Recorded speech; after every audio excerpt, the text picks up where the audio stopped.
Chapter 241, Blood Tiger Attack. What's going on? Lin Bao stepped forward and asked. No idea. After breakfast this morning, the hunting team heard a blood tiger had appeared east of town, so they went to hunt it, someone nearby explained. And just a moment ago, Wu Laosen came running back, covered in blood. Did he say anything? Lin Bao frowned.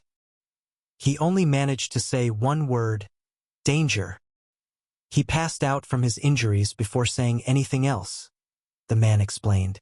Medical treatment here was poor. Su Zimo glanced at the injured man and figured there was no way he'd wake up for at least half a day. I have a healing pill here.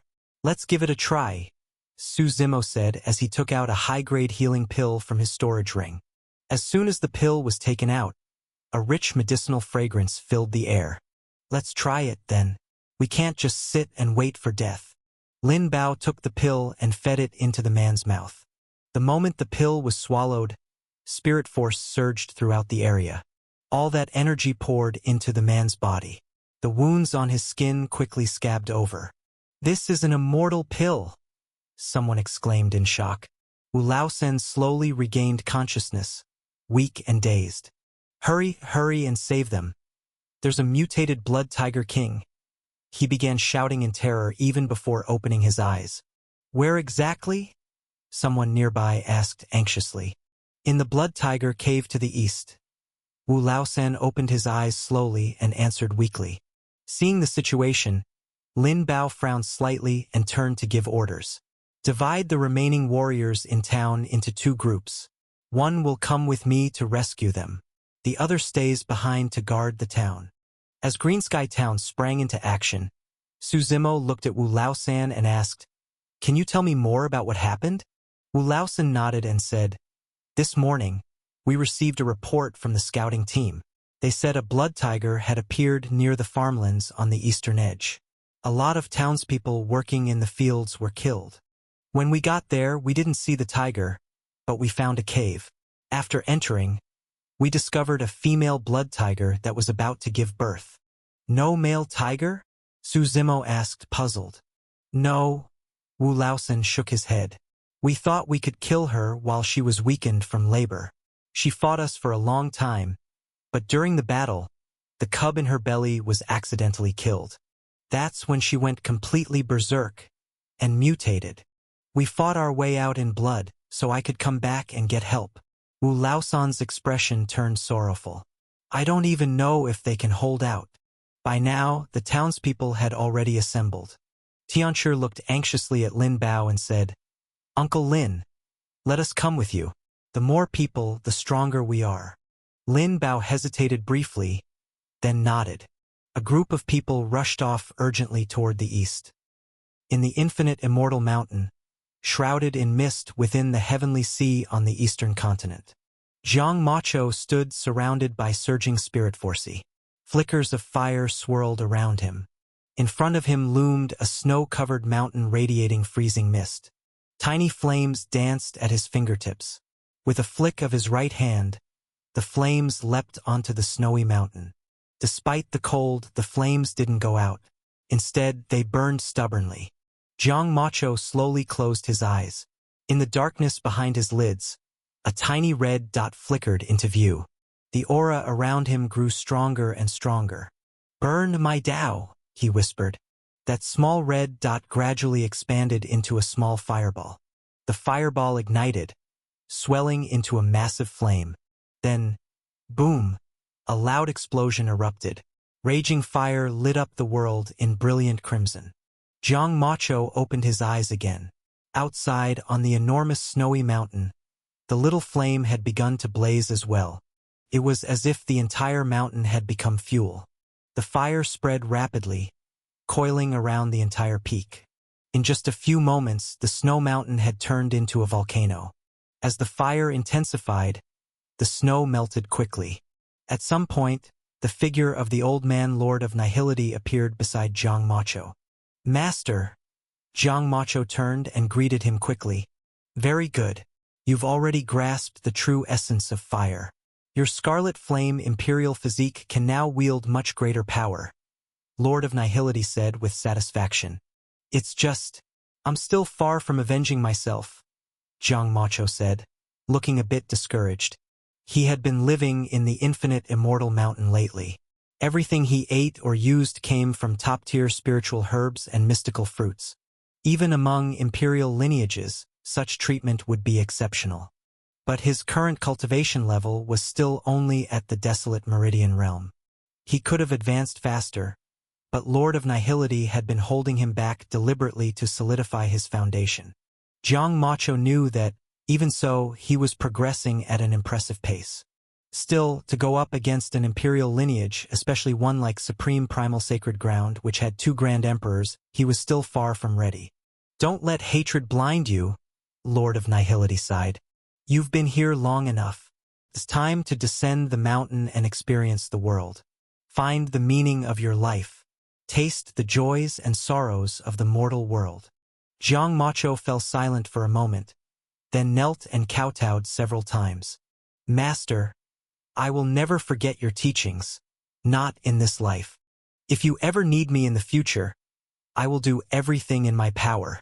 Stand up, Lord of Nihility said with a smile. I have my own selfish motives. I want you to stand against the demon sovereign. Your path will be filled with hardship and trials. A great wind swept the mist. The waters of the heavenly sea were deep blue and clear. At sunset, a young man in white walked down from the infinite immortal mountain. In a dangerous region on the eastern continent, the warm morning sun streamed into the jungle. A black bear, freshly awakened, stepped out of its cave to hunt. Its skin was coated with a thin, steel-like membrane. Its fur was stiff and sharp like a porcupine's. This was a formidable iron-armored black bear, a dominant force among beasts of the desolate Meridian realm. As it emerged from its den, sunlight filtered through the leaves, casting a dappled light. Suddenly, a brilliant flash of light flickered in the sky above. A single falling leaf drifted down. In that moment, killing intent erupted. An axe cleaved down from behind. Despite its legendary defenses, the iron-armored black bear was sliced clean in half. Blood scattered in the air. The steel-like armor on its body shattered like paper. Tan Jiulin slowly lowered her eye. The weapon in her hands gave off a distinctly eerie aura. Chapter 242, Survival of the Fittest. The axe looked as if it were made of fused bones, every segment sharp and filled with murderous intent. Its bone blade was meticulously honed to a deadly edge. At the center of this bone axe, one piece of bone was blood red. Each time the blood bone rotated, the killing aura of the axe intensified. Seeing the iron-armored black bear collapse in front of her, Tangeline put the bone axe away. She thrust the axe directly into her arm. The moment it touched her skin, it merged seamlessly into her body, like it had always been a part of her. Strange and eerie, Tangeline glanced at the dead bear, hoisted it onto her back, and quickly ran off into the distance. The blood scent was too strong here, it would attract other beasts. Deep in the forest, fire crackled and sparked as kindling burned. Tangeline looked at the now roasted bear meat. A rich aroma wafted from it. She took a deep breath and began to eat. You've been training out here for a few months now. What do you think? Asked a voice from within the evil god list. Natural selection. Only the fittest survive. Tangeline replied calmly after a moment of silence. A gentle breeze blew, and her hair danced in the wind. Still planning to go home? The voice asked. My father has 3 daughters. He won't miss me. Tangeline shook her head. I used to have no choice, but now, I think I've come to enjoy this wandering life. You must know where I came from, the evil god list continued. You were created to seal the 3 ancient beasts, weren't you? Tan Jiulin replied. Then do you know who created me? Tangeline shook her head slightly. I don't know his name either, but the world calls him the Sage, the voice said. My existence, including the army breaker imperial physique, was left behind for the Chosen of Destiny. I'm the Chosen of Destiny? Tangeline asked curiously. Yes, by accepting this inheritance, you now carry a mission, it replied. What mission? She frowned slightly. It can't be forced upon you. You must choose it of your own free will, we only guide you, the voice explained. Now it's time for you to meet the sage. Once that happens, you'll understand everything. Where is he? No one knows where the sage truly is, but one of his incarnations has arrived on the eastern continent just to meet you, the evil god List answered. Fine. But I won't do anything that goes against my heart, even if it means giving up this inheritance, Tangeline replied. On that same windy day, the girl carrying the axe walked out of the endless jungle. Su Zimo and his group arrived at the eastern outskirts of Greensky Town. The vast plains stretched endlessly, with only a few large trees sparsely scattered around, lonely and desolate. Spread out and search. Be careful, Lin Bao instructed. There were dozens in the group. The strongest among them was Lin Bao himself, a warrior at the True Meridian Realm. Most of the others were at the Meridian Forging Realm. Su Zimo closed his eyes slightly. He had previously gifted Lin Qing a nightmare beast. He could still sense its aura. The power of creation filled the air, and the unique aura of the nightmare beast manifested in Su Zimo's vision. It appeared like a thin white line, guiding his consciousness forward. After a long while, Su Zimo slowly opened his eyes. How is it? Tianshi asked beside him. Follow me, Su Zimo said, then ran off toward the right. After sprinting for a few minutes, the two arrived in front of a massive tree. The tree was enormous, lush, and thick enough that 4 or 5 people couldn't wrap their arms around it. Su Zimo knocked on the trunk. A hollow sound rang out. He struck it with a punch, revealing that the tree was hollow inside. A hole at the base of the trunk led into the ground. How could it be here? Tianshi said in surprise. That's way too well hidden. Why not? Su Zimo smiled. You have to understand, these monsters aren't any less intelligent than humans, especially those from the legendary era. Never underestimate them. Tianshi then shouted a few times to call everyone over. The hole was pitch black, its depth unknown. Lin Bao frowned slightly. After thinking for a moment, he said, Half of you stay here and guard the entrance. The rest, come with me. If we don't return in 3 hours, seal the hole and mark this area as forbidden. Uncle Lin, we're pretty capable. Let us come with you, Tianshi said. Lin Bao sighed. This shouldn't have involved you in the first place. Don't say that, Uncle Lin. Since we live in Greensky Town, we're part of it, Tianshi replied. The team was quickly divided. Half the group carefully descended into the tunnel. Despite the darkness, the cave had good ventilation and fresh air. The path twisted and turned. After a long walk, faint thumping noises echoed through the tunnel. Be careful. Something's up ahead. Lin Bao, taking the lead, warned the others. When they turned the final corner, their view suddenly opened up. Even the lighting became brighter.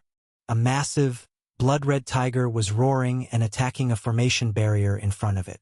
Inside the faint blue barrier, a group of people was taking shelter. It was the Greensky Town hunting party. Lin Qing spotted Lin Bao and the others immediately. Father, you're here, she shouted. That's the barrier I gave her, Tianshi said nearby. Go. Get out of here. Don't come any closer. Lin Qing shouted frantically. What's going on? Lin Bao frowned as he examined the blood tiger. Normally, a blood tiger was only slightly bigger than a human with a deep red coat. But this one's entire body was purplish red, and the aura it emitted was incredibly fierce. Though technically a true Meridian Realm beast, its pressure wasn't any less than the desolate Meridian Realm monsters Su Zimo had encountered before. The townspeople instinctively spread out, surrounding the blood tiger from a distance. Looks like this will be a tough fight, Lin Bao said coldly. Unleashing the full pressure of his true Meridian cultivation, he stared down the mutated blood tiger. Just as everyone prepared to attack, a deeper, more terrifying roar echoed from behind them. The stench of blood filled the entire cave. Everyone turned in shock, only to see a 3-meter-tall blood tiger enter through the cave entrance. Chapter 243, Fate Reversing Pearl. The moment the giant blood tiger appeared, Its immense beastly aura swept across the entire cave. It lowered its massive head slightly, its huge pupils locking coldly onto everyone present. How can there be another one? Lin Bao's expression changed drastically. Feeling the pressure radiating from the giant tiger, his face grew grim. Imperial Meridian Realm, Tianshi muttered calmly beside him as he stared at the beast. I'll hold it off. You all run. Lin Bao took a deep breath and slowly stepped toward the giant tiger. As the beast roared, its aura as a creature in the Imperial Meridian Realm weighed down heavily. Some people on the scene were already trembling at the knees. Uncle Lin will go back and get the demon-subduing Arhat. Just hang on, a townsman shouted. There's no time. Go now, don't worry about me. Lin Bao shook his head. His expression was solemn as waves of blue spiritual energy enveloped his body. Uncle Lin, how about I give it a try? Just then, a calm voice rang out nearby. Everyone turned to look and saw Tianshi slowly step forward. This guy stole my line. Su Zimo chuckled lightly from the side. He had been about to step in himself, but Tianshi beat him to it. Little Tian, this has nothing to do with you, Lin Bao said, shaking his head urgently. Just then, the giant tiger seemed to lose its patience. It roared and lunged at Lin Bao, mouth wide open. Lin Bao's face changed dramatically. He prepared to dodge. But at that moment, the spirit force around them surged violently. A shout burst from Tianshi's mouth. Time acceleration. In that instant, the law of time flowed. Tianshi's figure appeared above Lin Bao in the blink of an eye. Because of his sheer speed, several afterimages trailed behind him. Boom! A massive shockwave exploded in midair. Tianshi's body swayed slightly, but the giant tiger was directly blasted backward. Chunks of stone and dirt fell from the ceiling. These legendary era monsters really aren't ordinary. Tianshi laughed as he shook his slightly numb right hand. The blood-colored giant tiger stood up from the ground. Eyed Tianshi cautiously for a moment, then let out another furious roar. You all handle the mutated female tiger. This one's mine. With that, Tianshi charged at the giant tiger. Is he a celestial being?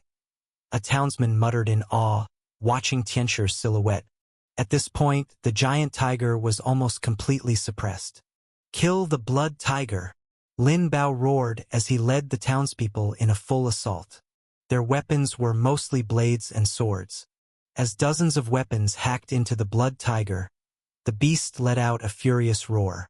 Its massive paw swept down and sent several townspeople flying. Su Zimo frowned slightly. He raised his right hand, channeling the power of creation, and formed a small knife out of spirit force. He silently flung it. The tiny blade sliced through layers of space and landed precisely on the blood tiger's belly. The beast let out a howl of pain. Its aura weakened significantly.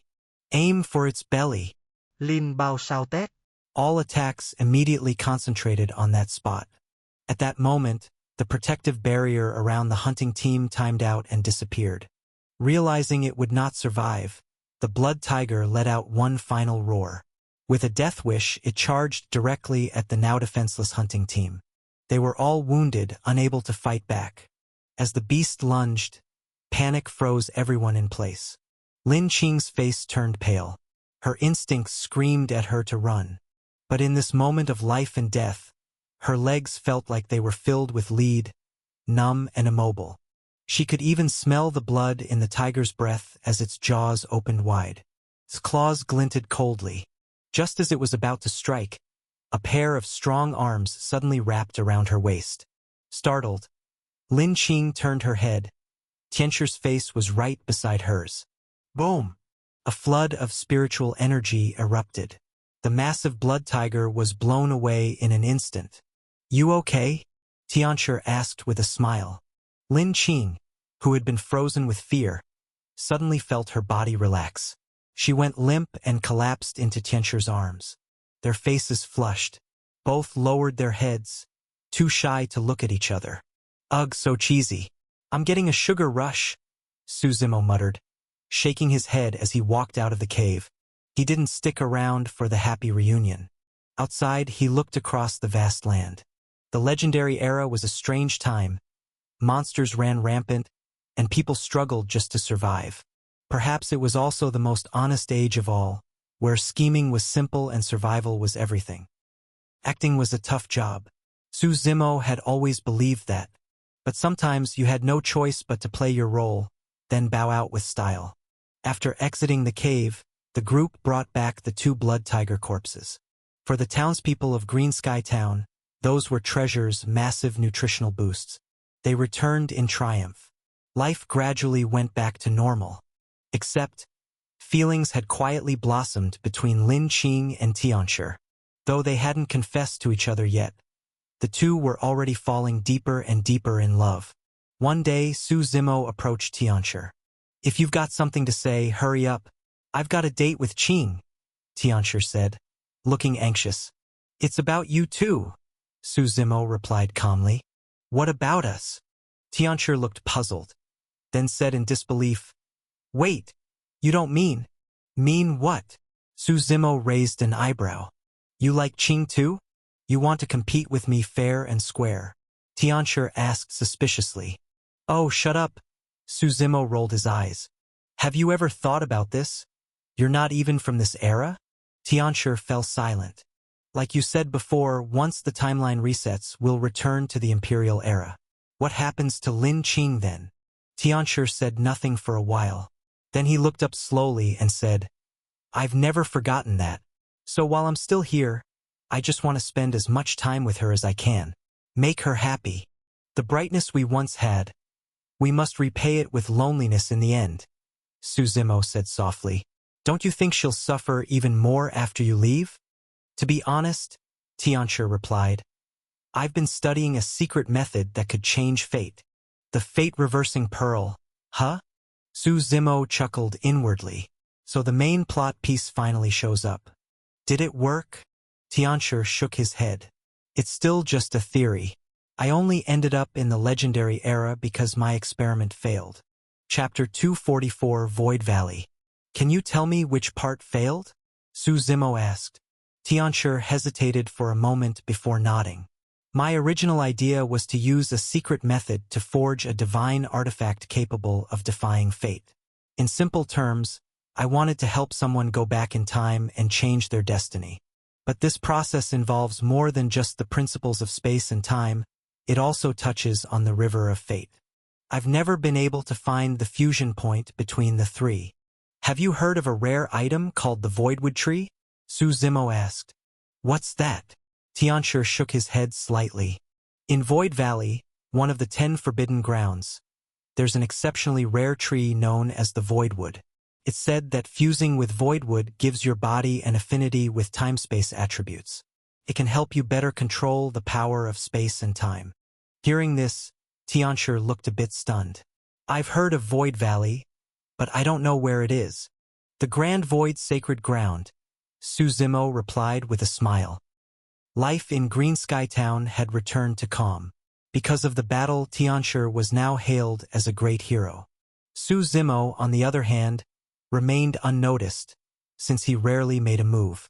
Although the cultivation system of the legendary era was similar to the Imperial era, there were some differences in naming. People like Tianshi were often called Celestials. After asking around, Su Zimo also learned a few things.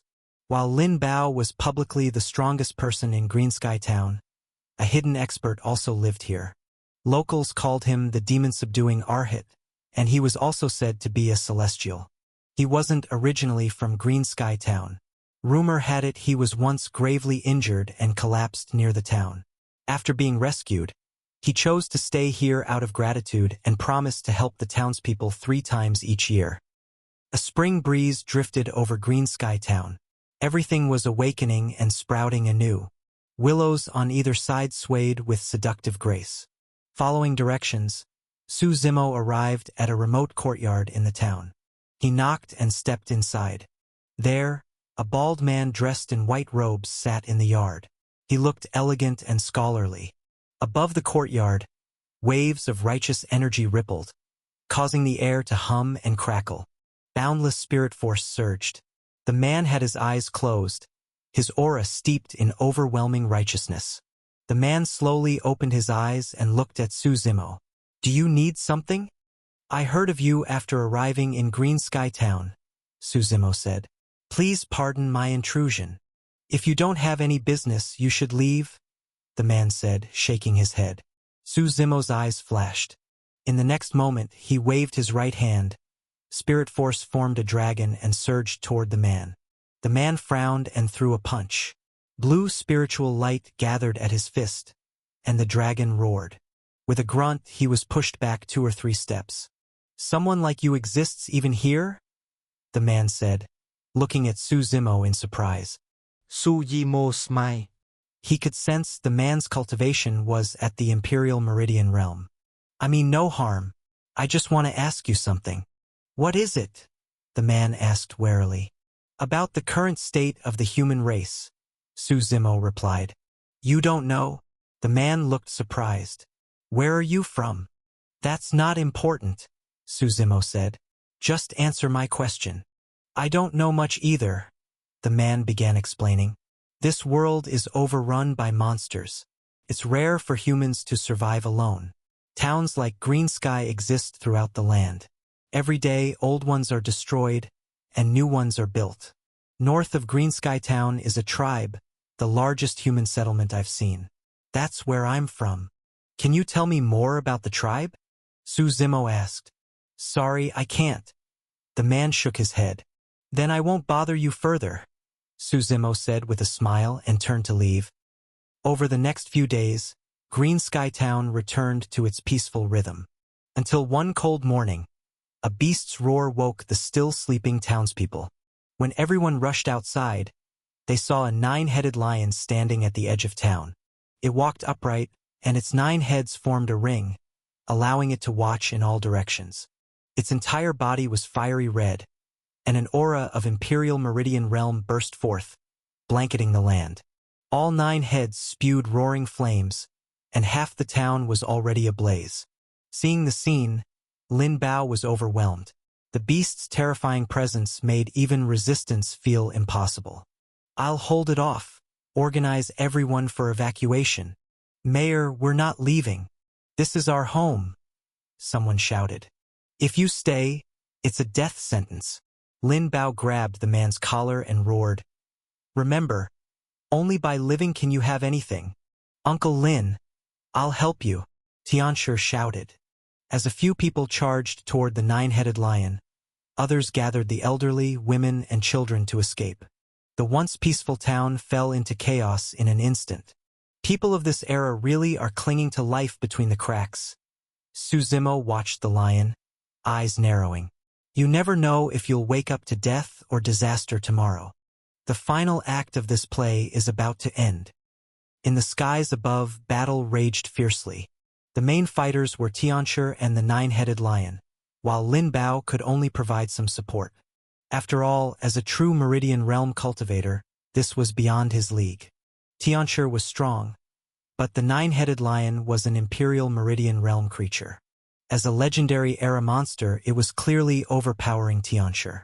Back in town, waves of righteous energy surged. The demon-subduing Arhat stepped through the air. His bald head bore 6 ritual scars. His white robes fluttered in the wind. He held a dragon-headed cane in his right hand, surrounded by red light.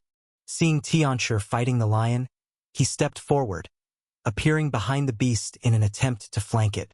Unfortunately, the lion had no blind spots. 2 of its heads turned and spewed fire at him. The flames twisted into fire dragon's midair, lunging at the Arhat. With a cold snort, the Arhat raised his cane high overhead. A blinding light burst forth. When he swung it down, the fire dragons were instantly annihilated. His vast, righteous energy echoed throughout the heavens. Chapter 245, Life is like a play. At that moment, Tianshi, caught off guard, was struck by the 9-headed lion and sent flying. The lion ignored everyone else. Its 9 heads continued spewing raging flames. Crackling explosions rang out as the fire blazed. 9 massive fire dragons rampaged across the sky, roaring as they dove toward the town. "Stop them!" There are still people who haven't evacuated. Lin Bao's face changed drastically. With a roar, he charged at one of the fire dragons.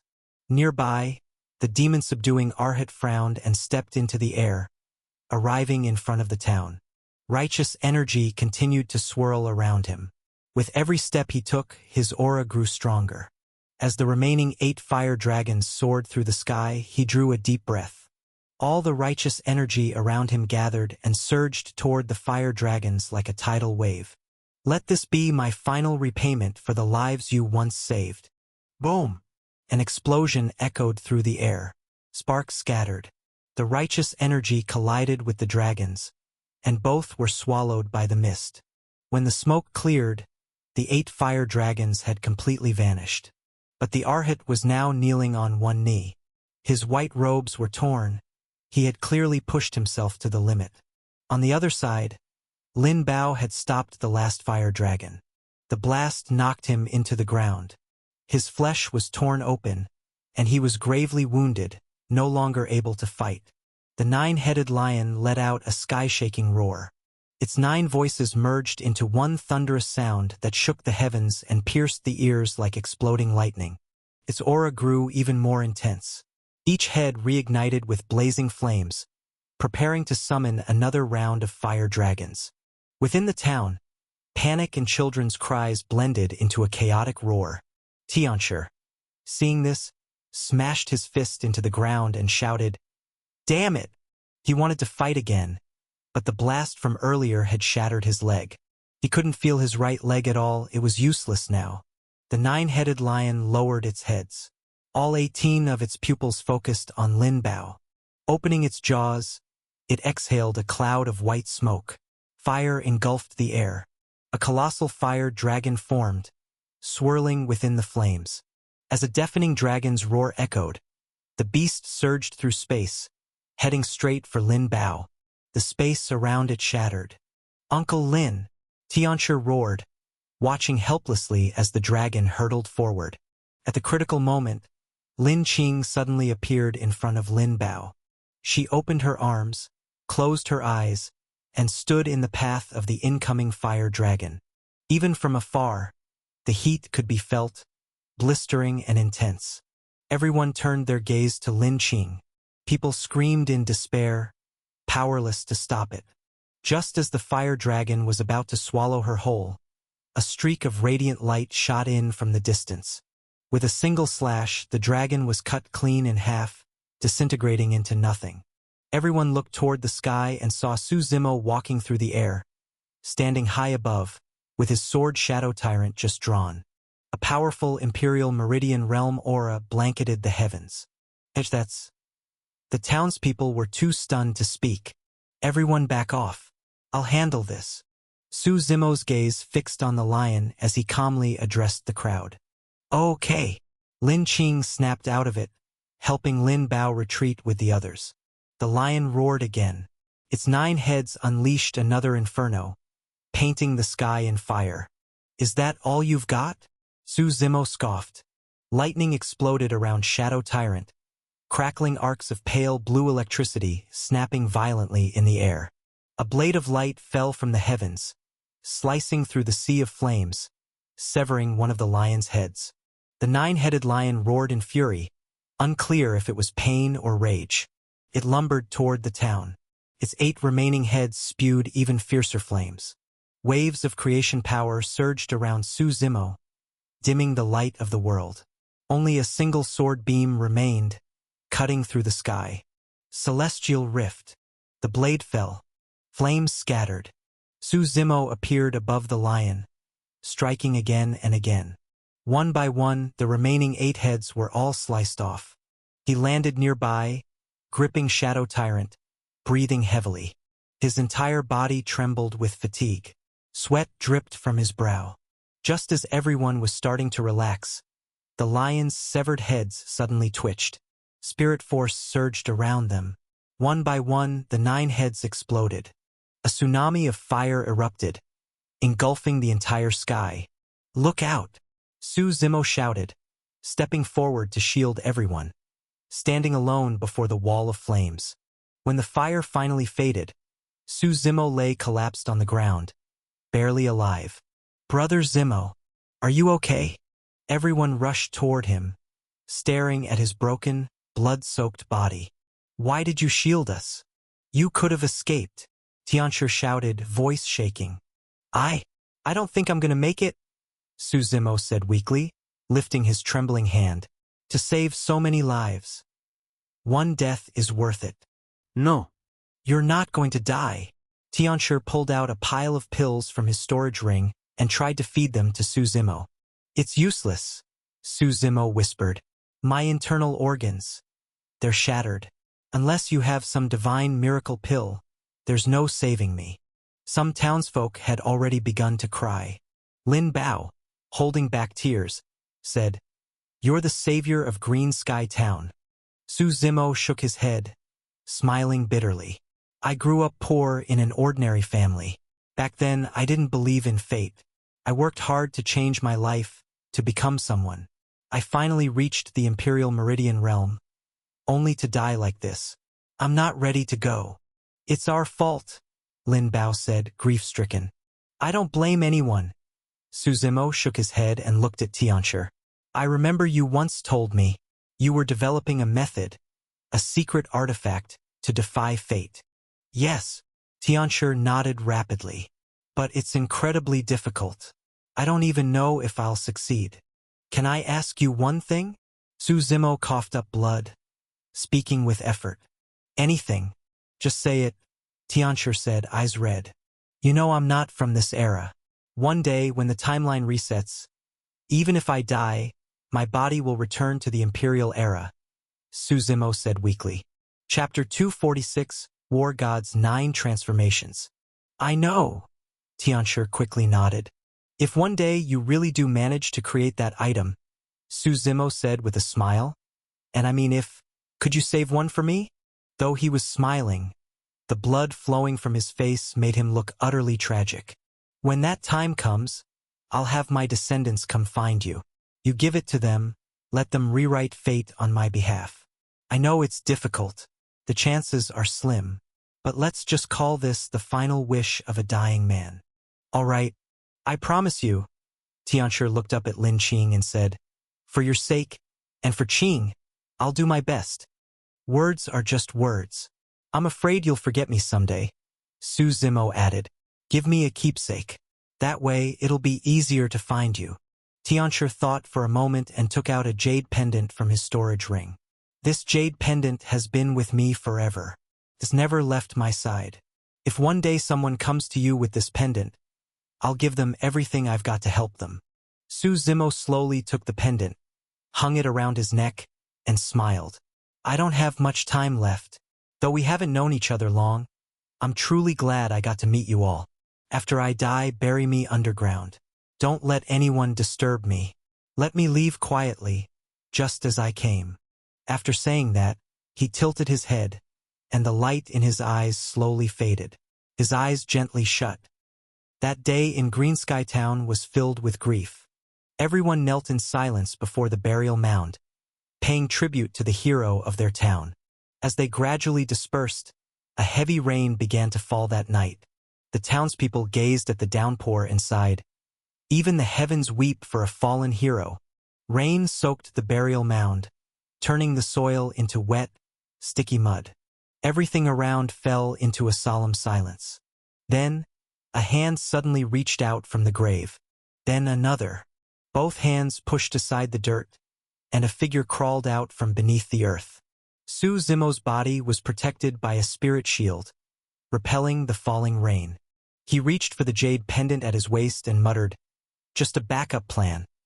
Always leave yourself a way out. After confirming the direction, he restored the burial mound to its original state and sped north. He had entered this world, and until the timeline restored, he couldn't leave. His goal had been met, and the time to return was approaching. Before then, he wanted to visit the largest human tribe in the north. After all, it was a rare opportunity to personally walk in the legendary era. He intended to experience it fully. Along the way, Su Zimo truly felt the cruelty of this era. Survival above all, death around every corner. Among the monsters he encountered, there were even Empyrean Meridian Realm and God Meridian Realm creatures. Even he had to remain cautious. He passed many towns, some newly built, others under siege by beasts. He traveled like a wanderer, observing it all from the sidelines. Through endless deserts and boundless jungles, he finally arrived at his destination on a plain at sunset. The tribe's buildings resembled tents, covered with felt. Most of them were white, decorated with colorful patterns. The structure was easy to assemble and disassemble, ideal for quick evacuations during danger. Looking out over the camp, Su Zimo saw rows upon rows of tents, stretching as far as the eye could see.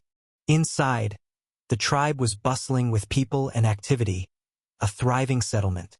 At the entrance stood a stone stele, engraved with two characters, Nine Vali. The Nine Li Confederacy, Su Zimo murmured to himself. He walked toward the tribe, but was stopped at the gate by two guards. "Who are you?" they asked. "I'm from a small town nearby," Su Zimo replied. "But it was destroyed recently by a monster attack. I came here hoping to find shelter in the Nine Li Confederacy. All newcomers must verify their identity and choose which sub-tribe they wish to join," one guard replied. "Follow me." Su Zimo followed the guard into the city and smiled. "Mind giving me a rundown? I'm new here and don't know how things work."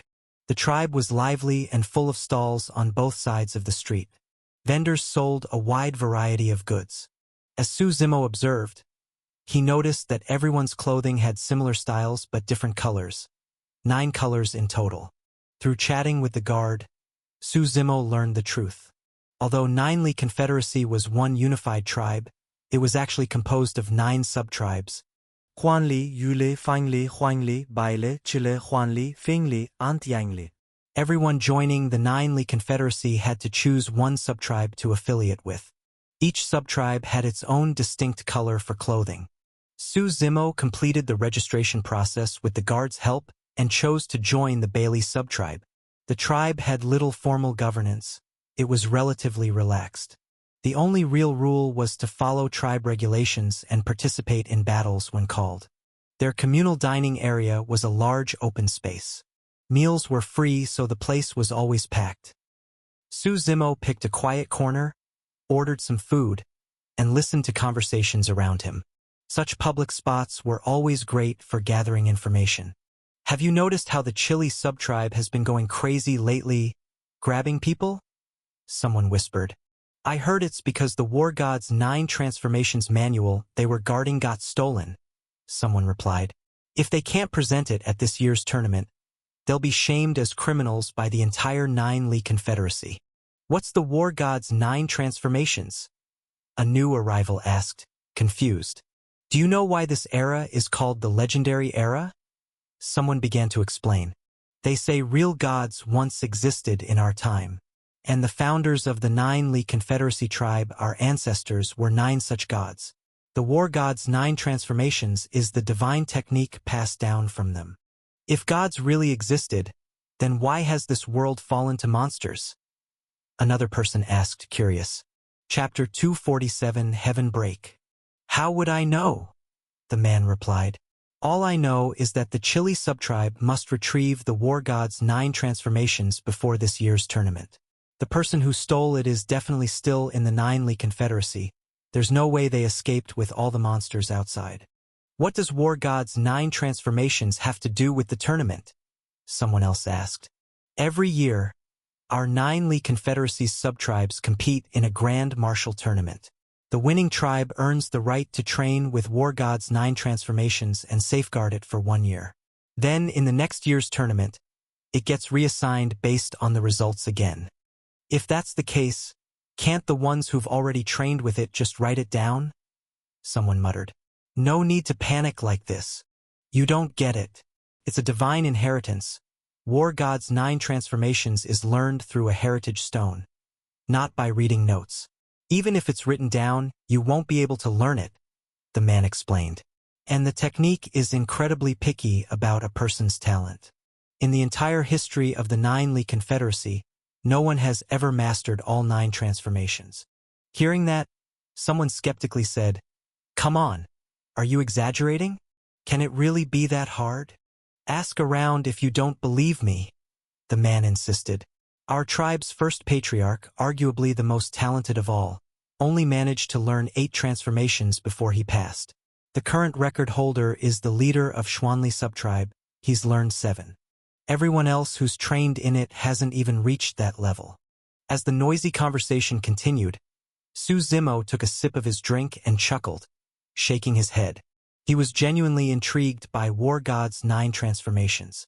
After all, divine techniques from the legendary era still fell under the category of god arts, a realm he hadn't seen much of. Still, he'd come to the 9 Confederacy mostly to observe and broaden his horizons. It wouldn't be long before he had to return. After finishing his meal, Su Zimo left to find a place to stay. The inns of 9 Confederacy were quite unique. Newcomers were given 3 days of free lodging. After that, they'd have to contribute to the tribe through labor if they wanted to stay longer. As he entered one such inn and walked up the stairs, he felt a tap on his shoulder. Turning around, he saw a scruffy old man, unshaven and messy-haired, staring at him. If not for the man's relatively clean clothes, he'd have looked just like a beggar. "Can I help you?" Su Zimo asked curiously. After all, he didn't know anyone in 9 Confederacy yet. "Young man, I see immense potential in you. Extraordinary bone structure and rare talent. You're clearly a martial prodigy who appears once in a century." The old man grinned, revealing yellowed teeth. "The future of the world might rest in your hands. Lucky for you, I happen to have a divine technique. Since fate has brought us together, I'll sell it to you for cheap." "What divine technique?" Su Zimo asked with interest. The old man pulled him into a corner and took out a blue-covered book. On the cover, in bold letters, were the words, "War God's 9 Transformations." Su Zimo's eyes widened. Could it really be this much of a coincidence? "You've heard of it, I assume?" the old man said with a sly smile. "This is legendary stuff. It would normally sell for 10,000 spirit crystals, but I'll let you have it for just 100. In the Imperial era, spirit crystals were common currency, but in the early legendary era, they were extremely rare. "Mind if I take a look first?" Su Zimo asked. "Of course." The old man nodded and handed over the book. Su Zimo flipped through a few pages. The content inside looked like childish scribbles, utterly chaotic and meaningless. The writing made no sense, just random markings and gibberish. He looked at the old man, then back at the book. And then he smiled. "All right, I'll buy it." "Ah, a man of great discernment." The old man beamed. Su Zimo paid 100 spirit crystals, took the book upstairs, and closed the door behind him. He frowned and reopened the book. He was certain the contents were nonsense. But the cover felt too thick, which piqued his curiosity. Inside the front cover, he found a hidden compartment, well concealed, and only noticeable if you paid close attention. Inside was a piece of parchment made from oxhide. It was filled with tightly packed writing. At the top were 4 bold characters. "Heavenbreak, First Transformation." Su Zimo finished reading and realized this was the first form of War God's 9 transformations. The parchment only described the training method for this first move. But at the end, there was a note. "If you wish to learn the complete War God's 9 transformations, come to Phoenix Perch Mountains tomorrow." At that moment, the old man's grinning face resurfaced in Su Zimo's mind. "He did this on purpose." Su Zimo chuckled softly, staring at the darkening sky. "Interesting, very interesting." In the early morning of the legendary era, the sky was gloomy. Thick clouds gathered overhead, but no rain fell. A faint humidity lingered in the air, creating a heavy, oppressive mood. Su Zimo left the inn and headed straight for Phoenix Perch Mountains, located outside the tribe. He had already asked around. Phoenix Perch Mountains was the largest mountain range near the 9 Confederacy. It was known as a monster's paradise, rarely visited by people. Rumor had it that many of this world's most dangerous beasts resided there. But as he left the tribe, Su Zimo noticed something strange. The usually bustling Nine-Li Confederacy was eerily quiet. Most people were gone, walking in the same direction, outside the tribe. He hadn't thought much of it, until he realized they were headed the same way he was. They were all going to Phoenix Perch Mountains. Su Zimo pondered this and eventually stopped a burly man beside him. "Where are you headed, friend?" he asked. "What's it to you?" The man responded nervously, his eyes shifty. "You're going to Phoenix Perch Mountains too, aren't you?" Su Zimo pulled out the oxhide parchment. "Did you receive one of these as well?" The man's expression changed. How did you know?" You have one too." "That confirms it." Su Zimo raised his head, eyes narrowing as he stared toward the distant mountains. "Someone's intentionally luring us to Phoenix Perch Mountains." Chapter 248, A Trap of Temptation. After walking for some time, as Su Zimo neared Phoenix Perch Mountain Range, he became even more certain of his suspicions. Thousands of people had already gathered around the mountain range. After asking around and piecing things together, everyone began to understand the truth. Someone had orchestrated all of this from the shadows. But it was a trap hiding in plain sight. After all, this involved the war god's 9 transformations. Who wouldn't want it? Could very well be the chance to change one's entire destiny. Now, many people stood at the mountain's edge, hesitating. Just then, another group arrived from behind, like a well-organized army, clearly more disciplined. There were around 1,000 of them. The moment they arrived, they took control of the entire scene. "They're the direct bloodline descendants of the Nine-Li Confederacy," someone whispered. In Nine-Li Confederacy, there were 2 classes, direct descendants and outsiders. Outsiders were people like Su Zimo, new arrivals with no achievements or real connection to the tribe, seeking only refuge. Direct descendants, on the other hand, had lived in the tribe for generations, made contributions, or were born into key bloodlines. Then, a man in yellow robes stepped forward and said loudly, "Everyone, please gather with your respective subtribes. I have a few things to say." "Who's that?" Su Zimo asked someone nearby. "That's Chi-E, the leader of the Chili subtribe," the man replied in a low voice. "Their tribe won last year's tournament, so he's currently the high chief of all the Nine-Li Confederacy." Su Zimo nodded in understanding. So each year, the 9 subtribes competed in a tournament. The winning tribe not only got to safeguard the war god's 9 transformations, but its leader also became the high chief for the year. Su Zimo had joined the Bailey subtribe, so he gathered with them accordingly. Once everyone was in position, Chi-E stepped forward and addressed the crowd. "By now, you've probably all heard. The war god's 9 transformations, entrusted to Chili subtribe, has been stolen. I won't waste time assigning blame. But now, the thief has used the name of this divine technique to lure you all here. We don't know their true purpose. But before we search Phoenix Perch Mountain, let me give you a guarantee. Whoever captures the thief and retrieves the war god's 9 transformations will be promoted to a direct bloodline member, given a chance to train in the divine art, and receive an enormous amount of cultivation resources." The crowd stirred. Any one of those rewards was enough to make people fight to the death. At that moment, Bailey subtribe's leader, Bai Zhua, stepped forward and said, "High Chief Chi, I disagree. We know nothing about the thief. Phoenix Perch Mountain is a monster haven. If we stir up something we can't handle, it could mean total annihilation. And we're not even sure the thief is in the mountain. What if this is all a setup? The thief must be in the mountain. They're scheming something," Chi-E said coldly. "My decision is final. If you don't want to participate, Chief Bai, you may take your tribe and leave." He turned to the crowd. "I'm not forcing anyone. You're free to leave at any time. The rewards I mentioned still stand. Once the war god's 9 transformations is recovered, I will resign as High Chief." "Come now, High Chief Chi. No need to say such things," smiled Yu Hong, leader of the Yuli subtribe. "We've always stood united in Nine-Li Confederacy. Our Chili brothers can lead the charge. We'll proceed cautiously and spread out." With that, Chi led his tribe into Phoenix Perch Mountain Range. The other 8 subtribes followed shortly after. There was a legendary tale about Phoenix Perch Mountain that circulated within Nine Li Confederacy. It was said that long ago, the mountain range was no more than a withered, dying forest. One day, an ancient phoenix descended upon it and took up residence.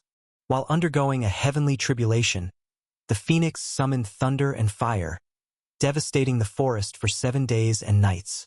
On the 8th day, with a piercing cry, the phoenix succeeded in transcending, becoming a god-beast.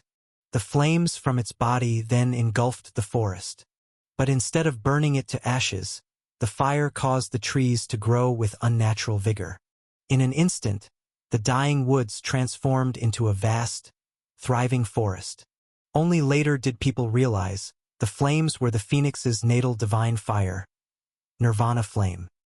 Inside the forest of the mountain it was eerily quiet. Occasional beastly roars in the distance sent chills down everyone's spines. The Nine Li Confederacy subtribe chiefs were all Empyrean Meridian realm cultivators. At this stage of the legendary era, that was considered the pinnacle of human strength.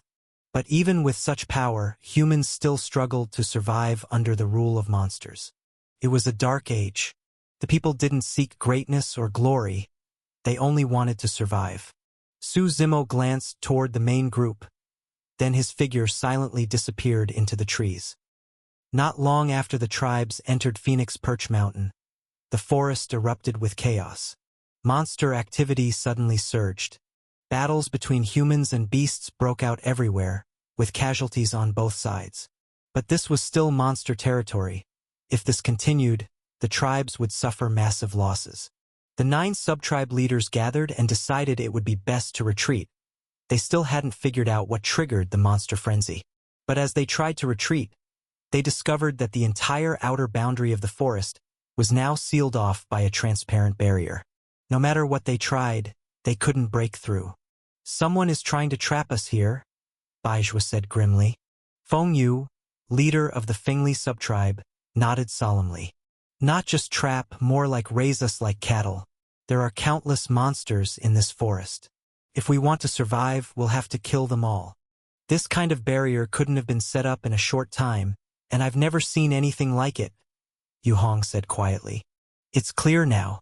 The theft of the war god's 9 transformations, bringing us here, it was all part of a plan." The other chiefs sighed and shook their heads. Then Baizhua looked around and said, "Don't you all think something's off? What do you mean? Where's the Chili subtribe?" Chapter 249, Hidden Threat Behind the Mantis. As Baizhua finished speaking, everyone suddenly realized, among the people trapped inside the barrier, none of the core disciples from the Chili subtribe were present. All of them, including Chi-Yi, had disappeared. "So, you figured it out." Just then, from outside the barrier, Chi-Yi appeared with a group of people, calmly walking forward. "Hi, Chief Chi. What is the meaning of this?" Baizhua demanded. "Isn't it obvious?" Chi smiled.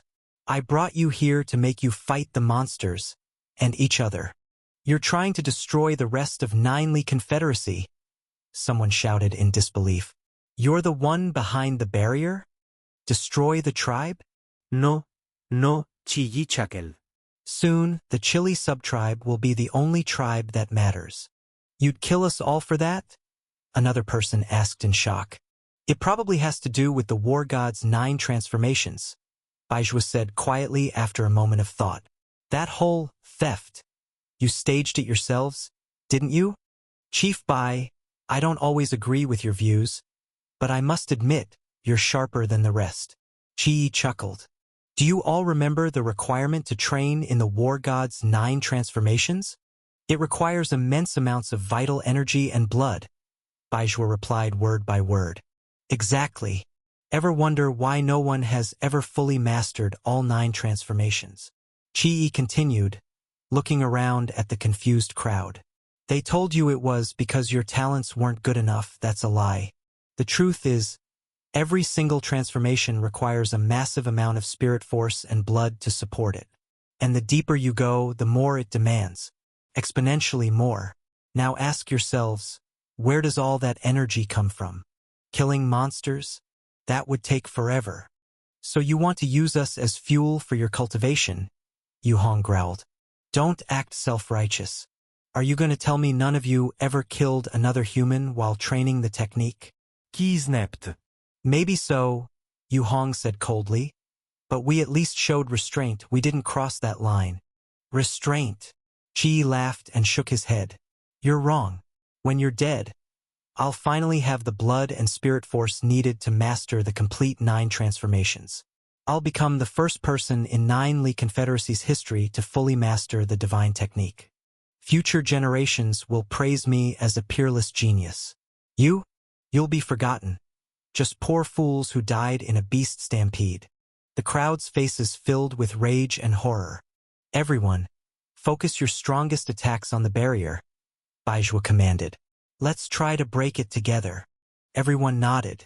A torrent of multicolored spirit force surged through the air and exploded against the barrier. But the barrier acted like a black hole, absorbing all the energy.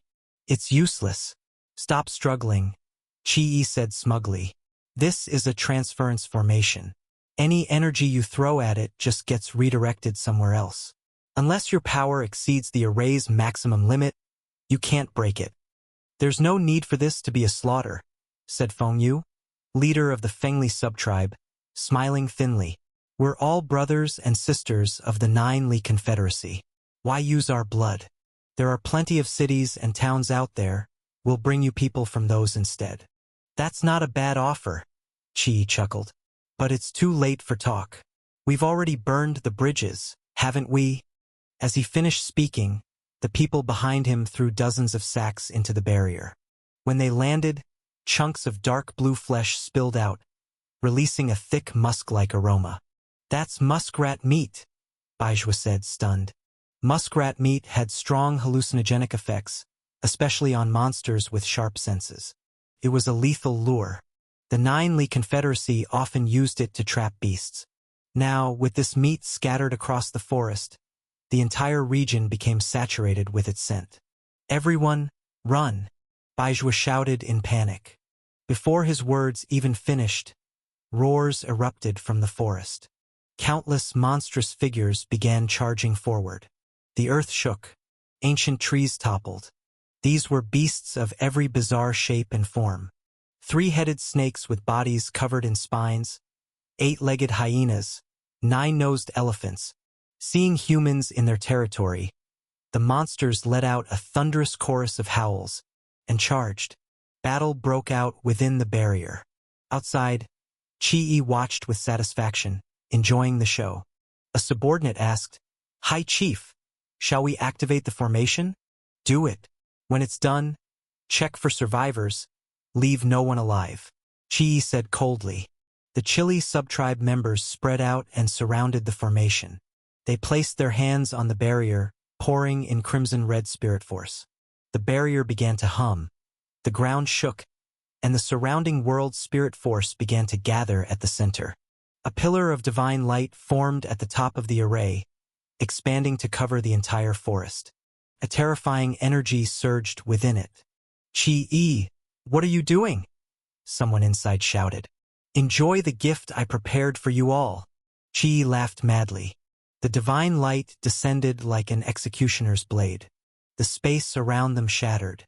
Under that terrifying light, human or monster, it made no difference. They were annihilated before they could even react. Just as Qi was admiring his work, a calm voice rang out beside him. He turned his head. A young man stepped out from behind a nearby tree. "A survivor from the Bailey subtribe?" Qi asked, noting Su Zimo's white robes. Su Zimo smiled faintly. From the moment he entered the forest, he knew something was off. So he had retreated early and waited near the outskirts. He had no interest in Qi's rewards, no reason to fight over a trap. Now, as Imperial Meridian realm power surged around him, Su Zimo unsheathed Shadow Tyrant. Chapter 250 Heaven Blood. As the might of the Imperial Meridian realm echoed through the sky, boundless spirit force and crackling thunder surged around Su Zimo's blade, Shadow Tyrant. Qi stared at him in surprise. "To think the Bailey subtribe still had someone like you. Why have I never heard of you before?" Su Zimo responded with a cold snort. He raised Shadow Tyrant above his head, and with it came infernal thunder and divine flames. You think you're the Oriole stalking behind the mantis? Su Zimo mocked. Then you clearly don't realize. I'm the hunter beneath the tree. Chi-Yi smiled calmly. In the next moment, his Empyrean Meridian Realm aura surged around him.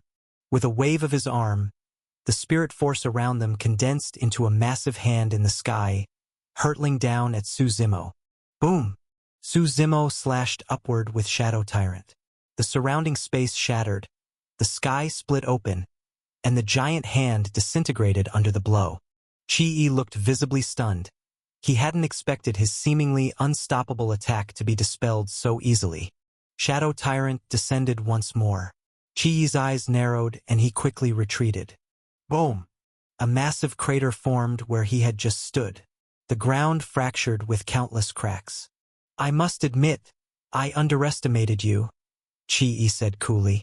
Above his head, his true fate emerged. Spirit force gathered in the air. Behind Chi-Yi appeared the phantom of a monstrous creature clad in armor. It stood over 10 meters tall, with iron blue skin, bull-like eyes, and white steam puffing from its mouth.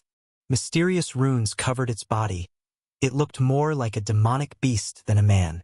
Su Zimo narrowed his eyes at the creature. He could sense powerful, baleful energy radiating from it. Chi-Yi raised his arm, and the creature mimicked him. Its armored fist, fused with spirit force, slammed down at Su Zimo. What is this? Su Zimo muttered, frowning. But he didn't shrink back. Shadow Tyrant darkened, and he unleashed the 19 forms of Dao-seeking, 10th form, Death Canopy. Explosions echoed above as the blade and armored fist collided. Dark energy and malevolence enveloped the skies. The two clashed for several rounds, evenly matched. Chi-Yi gritted his teeth. His true fate roared and, after another fierce exchange, he retreated at top speed. Who the hell are you? He demanded, his face twisted with unease. An Imperial Meridian Realm cultivator was holding even against his Empyrean Meridian Realm might. Even worse, Su Zimo hadn't even summoned his own true fate. That's not important, Su Zimo said, lowering his blade and exhaling deeply. Just know this. I came here to kill you. You're strong. I'll admit that. You're unbeatable among your peers, Chi-Yi said, releasing an unfamiliar energy. His long hair flew wildly, and his eyes gleamed with deadly light. But that doesn't give you the right to be arrogant. A crimson divine light soared into the sky, dyeing half the heavens red. Chi-Yi's pressure shattered the air around him. Blazing spirit force exploded in all directions. He raised his head slowly. First transformation. Heaven break. He roared and punched forward. A storm of wind gathered around his fist. Boom! Su Zimo stumbled back 3 steps. His hands, still gripping Shadow Tyrant, trembled slightly. He looked up in astonishment. Chi-Yi's power had clearly doubled from before. You should have run while you had the chance, Chi-Yi sneered. Now you've walked into hell with your eyes open. So this is the war god's 9 transformations, Su Zimo muttered. No, Chi-Yi replied smugly. That was only the first transformation. But to die by my tribe's divine art, consider yourself lucky. He raised his aura again. Second transformation, profound soul. Third transformation, true spirit. With each transformation, Chi-Yi's power surged exponentially. Su Zimo frowned. I can't let this go on. Behind him, a cerulean blue planet rose from the mist. As it ascended, the power of creation surged through Su Zimo's body. Boom! Boom! Boom! 6 meridian gates burst open. The world fell silent. His true fate, the god world, descended from above. Time froze. Space stood still. Chi-Yi was still gathering power. But when he saw the pale blue planet crashing down like judgment itself, his face turned pale. What kind of true fate is this? He tried to retreat, fast. But, boom! That entire section of the forest disintegrated into dust.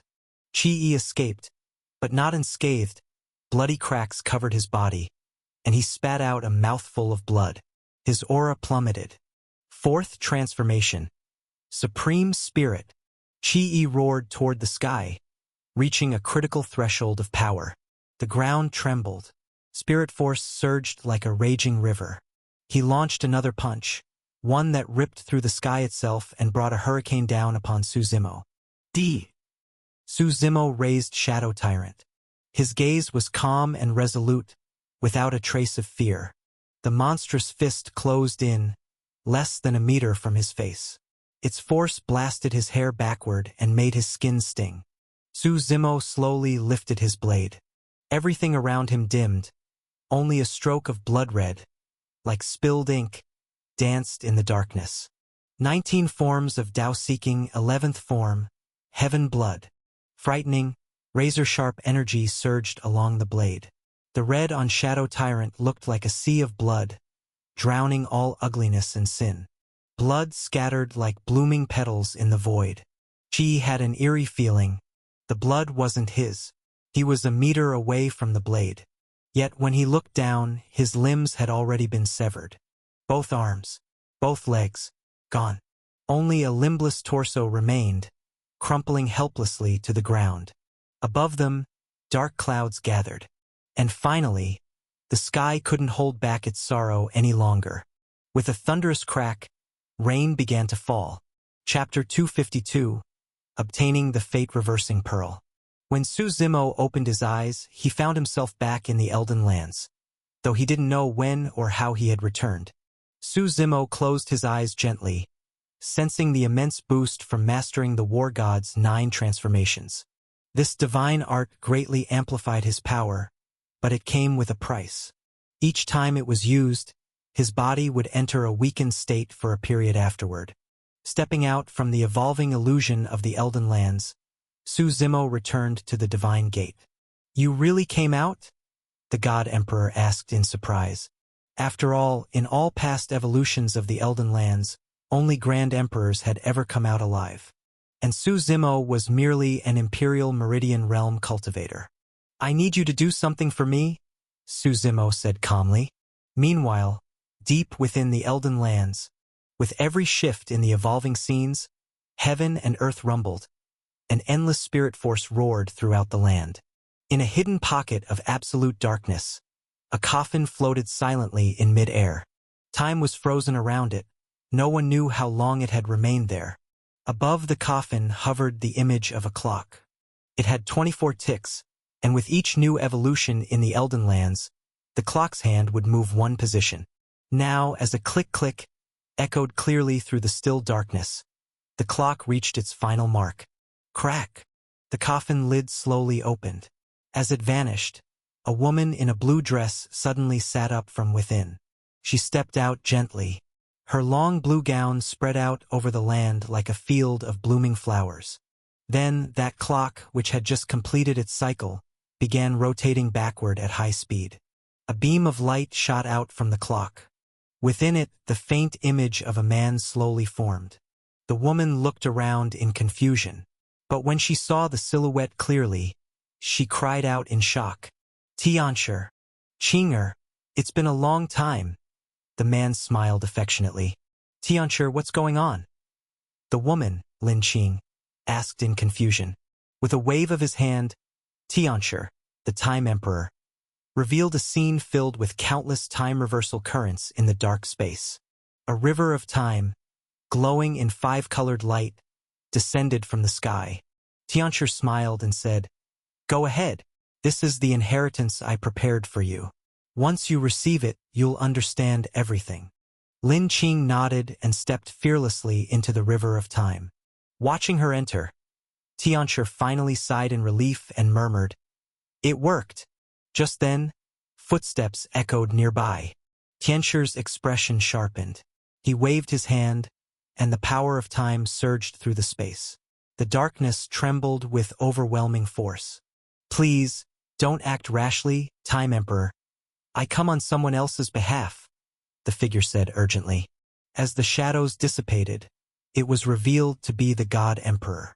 Tianshi looked him over and said coldly, You'd better have a good explanation. The God Emperor smiled, reached into his robe, and took out a jade pendant, offering it to Tianshi. Su Zimo, my junior brother, he said softly. At the sight of the pendant, Tianshi fell into thought, closing his eyes. He murmured, "Something left behind by our ancestor." The God Emperor continued, "Time really is amazing. In the blink of an eye, so many years have passed." Tianshi nodded in agreement. Then he reached into the void and pulled out a round pearl, handing it to the God Emperor. "Take it. This is the fate-reversing pearl. It has a small chance of altering someone's destiny. I trust you to use it wisely." The God Emperor stared at the pearl in surprise. It looked ordinary, but up close, there was something deeply unnatural about it. Tianshi added, "If you truly manage to change Su Zimo's fate, tell him I'll be waiting in the upper realm." The God Emperor nodded. With a wave of Tianshi's hand, the darkness vanished, and the God Emperor was returned to the Elden Lands. Back at the Divine Gate, the God Emperor looked at Su Zimo and asked, "How do you know the Time Emperor? That man existed many eras ago." Su Zimo just smiled, not answering. He held the fate-reversing pearl in his hand. The God Emperor persisted. "What does the ancient remnant curse of the Elden Lands have to do with him? You owe me at least that answer." Su Zimo replied, "It doesn't concern you. You just need to know one thing. From today on, the ancient remnant curse will vanish." The God Emperor fell silent. After a long while, he said quietly, "You're even more mysterious than I thought. About the Elden Lands, many people knew that it was once the ruins of the Greensky tribe, a tribe from the legendary era. Long ago, the Time Emperor had conceived the idea of the fate-reversing pearl. But an accident had caused him to be thrown back into the legendary era. It was a pivotal chapter in his life, where he also fell in love with a woman, Lin Qing, but they belonged to different eras. After returning to the present, he worked tirelessly on the Tao of Time, determined to change fate. After finally accepting the mantle of destiny, he made his idea real. Thus, the fate-reversing pearl was born. With it, people could travel back in time to alter someone's past, which would, in turn, change their future. This artifact was truly defiant of heaven's will. Because of that, when Tianshi tried to create more pearls, the heavenly Tao itself intervened. As he neared the creation of the fourth fate-reversing pearl, heavenly tribulation rained down to stop him. It was a severe violation of natural law. In the end, he was forced to stop. Only 3 fate-reversing pearls now exist in the world. One was used to change Lin Qing's destiny. Everything else, the Elden Lands, the ancient remnant curse, were protective layers he placed to shield himself while reversing fate. The evolution of the Elden Lands was just a side effect of that process. Before performing the reversal, Tianshi had set countless false worlds as traps. Only one world, the true legendary era, was real. The rest were filled with hidden dangers. Those who entered blindly died within. But Su Zimo, having glimpsed the truth through the river of fate, was able to locate the correct world. When a person tries to reverse another's destiny, their own fate becomes intertwined. Su Zimo's arrival didn't change the outcome. He simply added himself to the story. Chapter 253, Maple Leaf City. People set up the arena, and performers took turns on stage. In this grand play, Su Zimo neither opened the show nor ended it. He was just a minor, insignificant character, entering quietly, leaving silently.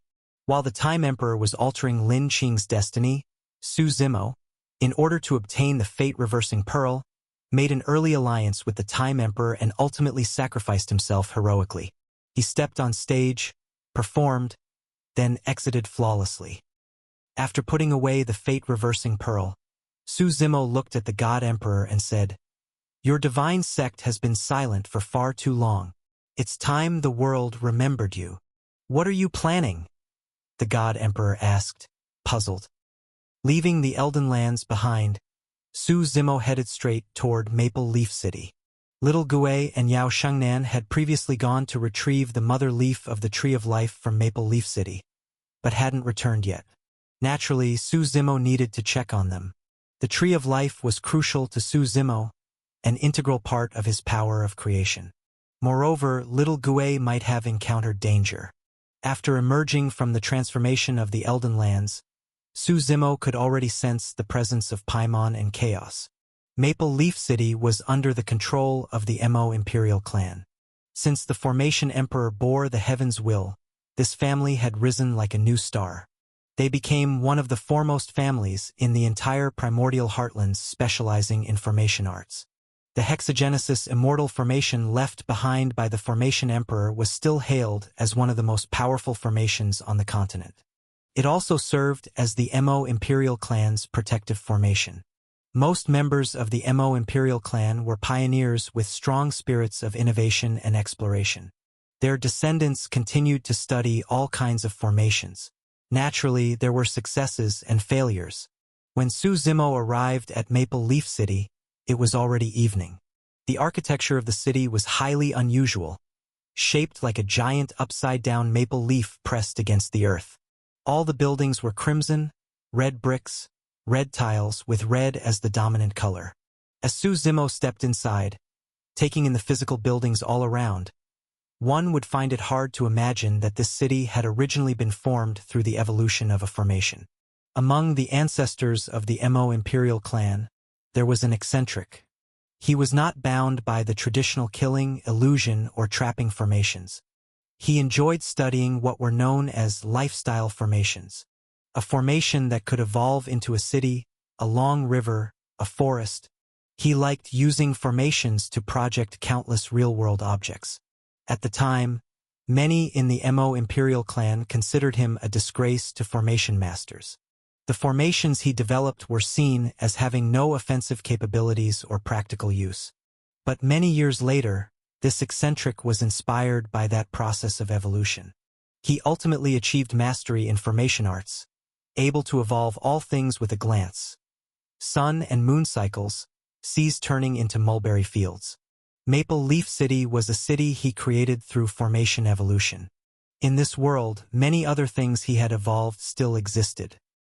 After entering Maple Leaf City, Su Zimo noticed the city's defenses had become much stricter. Every person entering or leaving had their identity thoroughly checked. On the streets, many people in blue robes patrolled throughout the city. Su Zimo found an inn and walked in. "Welcome, sir. Are you staying the night or dining?" The innkeeper's assistant hurried over. "Bring out your best food and wine." Su Zimo smiled. "I have a question." "Please ask." The assistant nodded quickly. "I'm new to Maple Leaf City," Su Zimo said with a smile. "While walking over here, I saw lots of people in blue robes on the streets. It's kind of intimidating. Did something happen in the city?" The assistant looked around cautiously. Seeing no one nearby, he leaned in and whispered, "I don't know much myself, but I heard they're looking for 2 people. "And who are these blue-robed people?" Su Zimo asked curiously. "I heard they're from the Middle Continent. Not something we can interfere with," the assistant replied with a chuckle. Su Zimo fell into deep thought. People from the Middle Continent coming to the Eastern Continent to apprehend someone?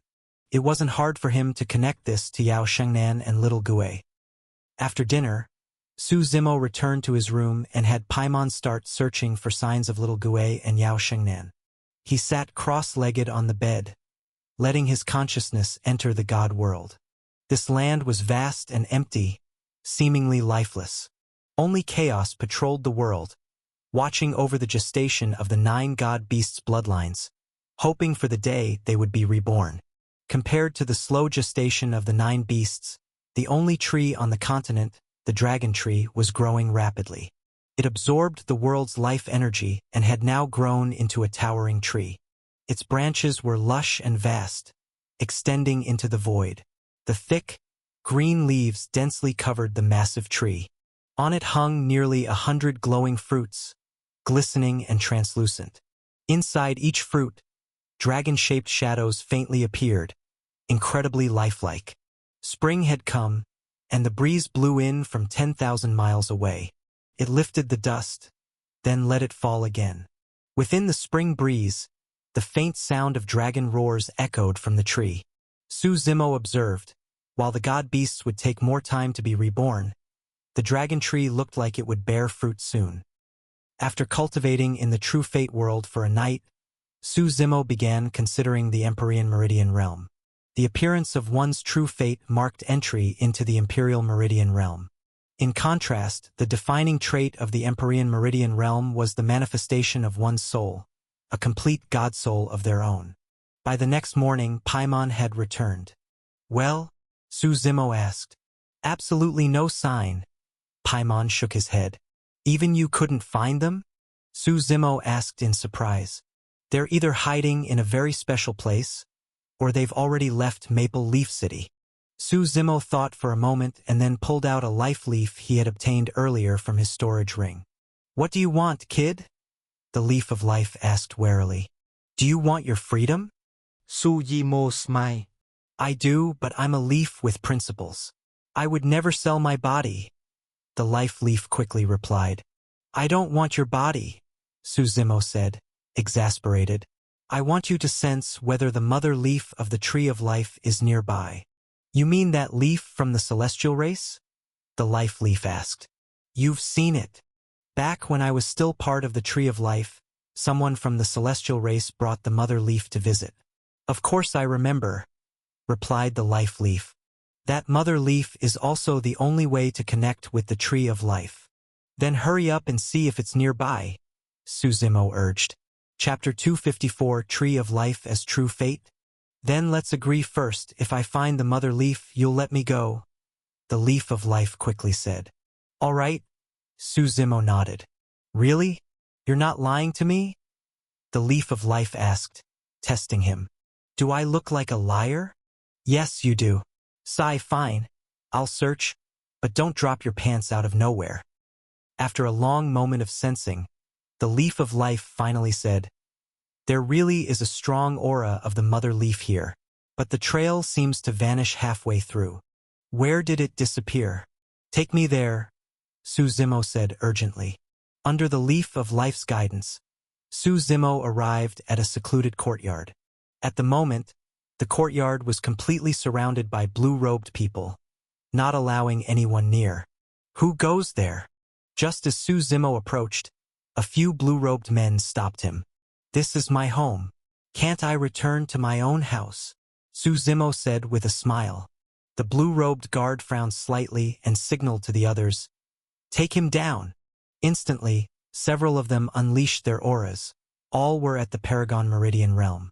They charged at Su Zimo. Inside the courtyard, 3 blue-robed individuals were seated in a stone pavilion. Their robes were clearly different from the others. The collars of their robes were embroidered with golden trim, and the blue hue was slightly lighter. That particular blue seemed to carry a strange magic. If ordinary people stared too long, their minds would be drawn in, like being submerged in a blue ocean. The character Heaven was stitched onto the backs of their robes. Elder Heavenmark, has this courtyard been fully searched? The man in the middle asked. Elder Heavenmarsh, I've already sent people to comb through it multiple times.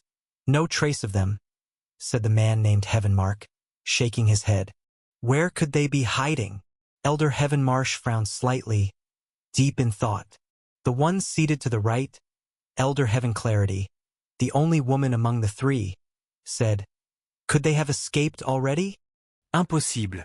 The whole courtyard is sealed off. They're just at the desolate Meridian realm.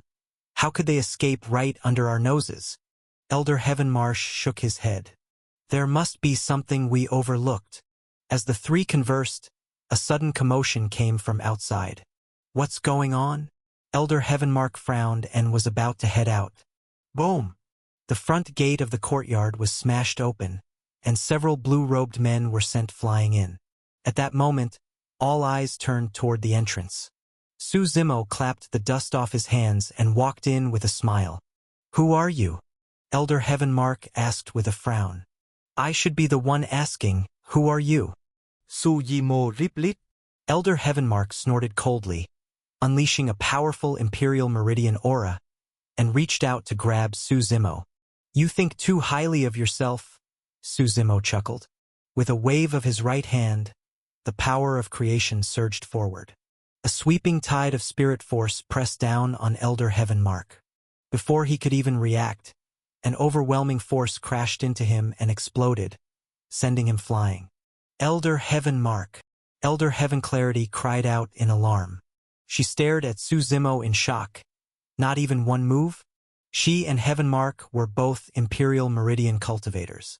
And yet, this young man who looked barely of age defeated him instantly. Elder Heavenmarsh, standing in the center, looked grim as he slowly released a powerful Empyrean might from his body. "Who are you? We don't seem to have any conflict," he said cautiously. Su Zimo smiled. "Shouldn't you introduce yourselves before asking others? We are from the heaven-severing sacred ground of the Middle Continent," Elder Bays said slowly. "May I know your name?" "Dead men don't need to know that much," Su Zimo said coldly, drawing out Baring, his weapon. Hearing the name heaven-severing sacred ground, Su Zimo suddenly connected the dots. Maybe the imperial lineage that Yao Shangnan wanted to destroy was this one. It was a sect that had produced two grand emperors, a true imperial lineage. Their origins were extremely mysterious. When Grand Emperor Ju Tian shouldered the heaven's will, the heaven-severing sacred ground seemed to emerge out of nowhere overnight. It took root rapidly and became a powerful force in the Middle Continent. Yet very little was recorded about the sect or Grand Emperor Ju Tian himself. "You seem a little too confident," Elder Heaven Marsh said calmly. His Empyrean might intensified. An endless spirit force raged around him. Behind him, the faint illusion of a giant tree slowly manifested. It radiated a powerful aura of life. Its branches were thick and massive. The tree rose from the earth, towering so high that its peak vanished into the clouds. Half of its trunk was hidden in a dense fog, only the lower portion was visible. The Tree of Life. He's from the celestial race. The moment that true fate appeared, the leaf of life in Su Zimo's hand cried out. Wasn't the celestial race wiped out, except for Yao Shengnan? Su Zimo murmured, confused. Looks like this mysterious heaven-severing sacred ground is somehow tied to the celestial race. Perfect. I'll use you to test my war god's 9 transformations. Su Zimo chuckled. In that moment his aura surged. Spirit force roared inside him like a waterfall crashing down. He unleashed the first transformation, Heaven Break. Su Zimo felt his blood boil like a pot at full heat. Power flooded his entire body. With a single punch, a hurricane of energy tore through the surrounding space. Elder Heaven Marsh gathered his aura and met the attack head-on. Their fists collided. Boom! A shockwave exploded outward. Elder Heaven Marsh was sent flying. He got up with a stunned expression, his true fate, the Tree of Life, rapidly healing his wounds. "Elder Heaven Marsh, are you all right?" The others asked in concern. He shook his head and took a deep breath. At that moment, the Tree of Life illusion behind him began to sway violently. Suddenly, the entire tree uprooted and expanded, its colossal trunk enveloping the entire courtyard. Boom! Endless divine light burst forth. The tree descended from the heavens, tearing through layers of void, crashing down towards Su Zimo. Its countless branches twisted like demons and monsters, wildly lashing towards Su Zimo. Su Zimo narrowed his eyes. He struck with his blade, unleashing the 5th transformation of the war god. His aura howled like a tsunami, roaring across the heavens and crushing everything in its path. Chapter 255. In 7 days, I will destroy you. From top to bottom, Shadow Tyrant flashed with heavenly thunder and terrestrial fire. Every branch that tried to entangle it was cleanly severed. The blade glowed with an overwhelming sharpness. With a single slash, the illusory Tree of Life was sliced down the middle from its roots, completely torn apart. As the illusion was destroyed, Elder Heaven Marsh coughed up a mouthful of blood and dropped to one knee, looking utterly drained. Seeing this, all the blue-robed cultivators moved in front of him, forming a defensive line and staring warily at Su Zimo. "Are you declaring war against our heaven-severing sacred ground?" Elder Heaven Clarity asked grimly. Go back and deliver a message to your sacred lord, Su Zimo said calmly. 7 days from now, I'm coming to wipe out your lineage. The moment the words left his mouth, everyone's face changed drastically. Arrogant, outrageous, reckless to the extreme. The blue-robed cultivators were furious, glaring at Su Zimo with seething anger. I'm sparing you all for now, Su Zimo said as he sheathed Shadow Tyrant. I'll settle it all in 7 days. Elder Heaven Clarity held back her rage and tried to keep her voice calm. Very well. Remember what you said today. The heaven-severing sacred ground will be waiting for your arrival. After finishing her words, she took a deep breath. In this era, trying to annihilate an imperial lineage was incredibly difficult. However, the heaven-severing sacred ground wasn't one of those ancient and declining lineages. Many old imperial lineages were so ancient that most of their battle-hardened warriors could no longer awaken. Some had even died inside dust-blood coffins, never seeing the light again. But their heaven-severing sacred ground was different. Since their founding ancestor, Grand Emperor Zhu Tian, bore the heaven's will, and the second patriarch, Grand Emperor Zhu Tian, ascended less than 10,000 years ago. As a lineage with 2 grand emperors, they had both the confidence and the power. Even among fellow imperial lineages, they feared no one. Watching Elder Heaven Clarity lead the blue-robed disciples away, Su Zimo frowned slightly. According to the Leaf of Life, the aura of the Mother Leaf had vanished right here. Su Zimo searched around the courtyard but found nothing unusual. Just as he was deep in thought, he noticed a 7-hue tree in the yard. This tree was one of the most common plants in the primordial heartlands. Every morning and evening, it emitted rainbow-colored light resembling sunrise and sunset, visually stunning. Su Zimo walked up to it and knocked on the trunk. A dull thud thud thud echoed from inside. He slashed the trunk open with his blade, and to his surprise, it was hollow inside. Inside the tree, endless spirit energy swirled around, forming a vortex-shaped void gate. This gate was sealed off from everything outside. Su Zimo stepped in without hesitation. The moment he entered, before he could even find his footing, a gust of wind brushed past his ear, and something attacked his head. Su Zimo leapt into the air, dodging the blow. "Why is it you?" said a stunned voice. The attacker was none other than Yao Shengnan, who stared at him in disbelief. They were in a very narrow space, with unstable spatial turbulence all around. On the ground nearby, little Gue lay bloodied and unconscious, his body extremely weak.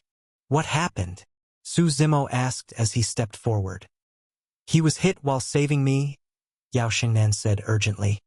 "His internal organs are all damaged. Please help him."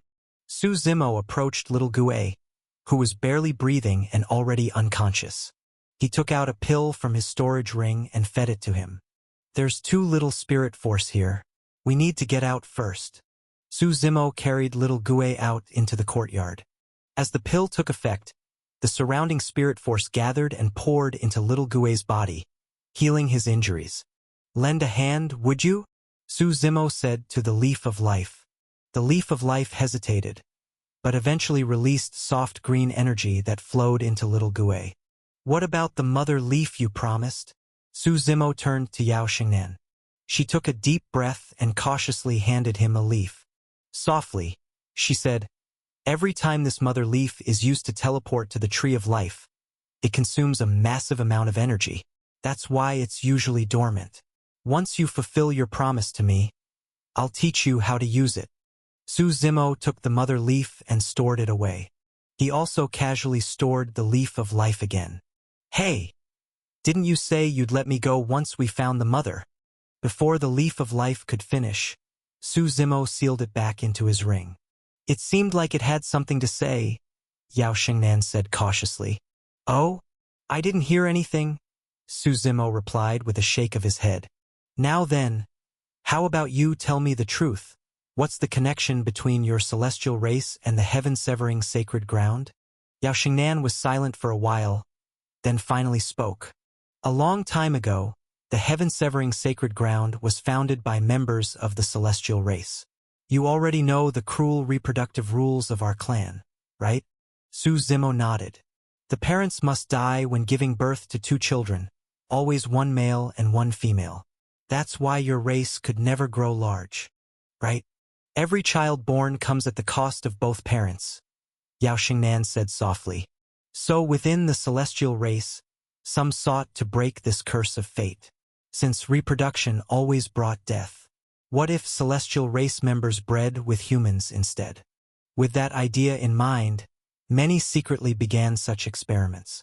Eventually, they discovered that interbreeding with humans could indeed bypass the fatal consequence. And then, Su Zimo asked, "You should know that every celestial race member is born with a leaf of life descending with them," she said. "But those born of mixed blood, between humans and our kind, aren't protected by the tree of life. We, pure-blooded celestial race, can live very long lives and choose when to have children.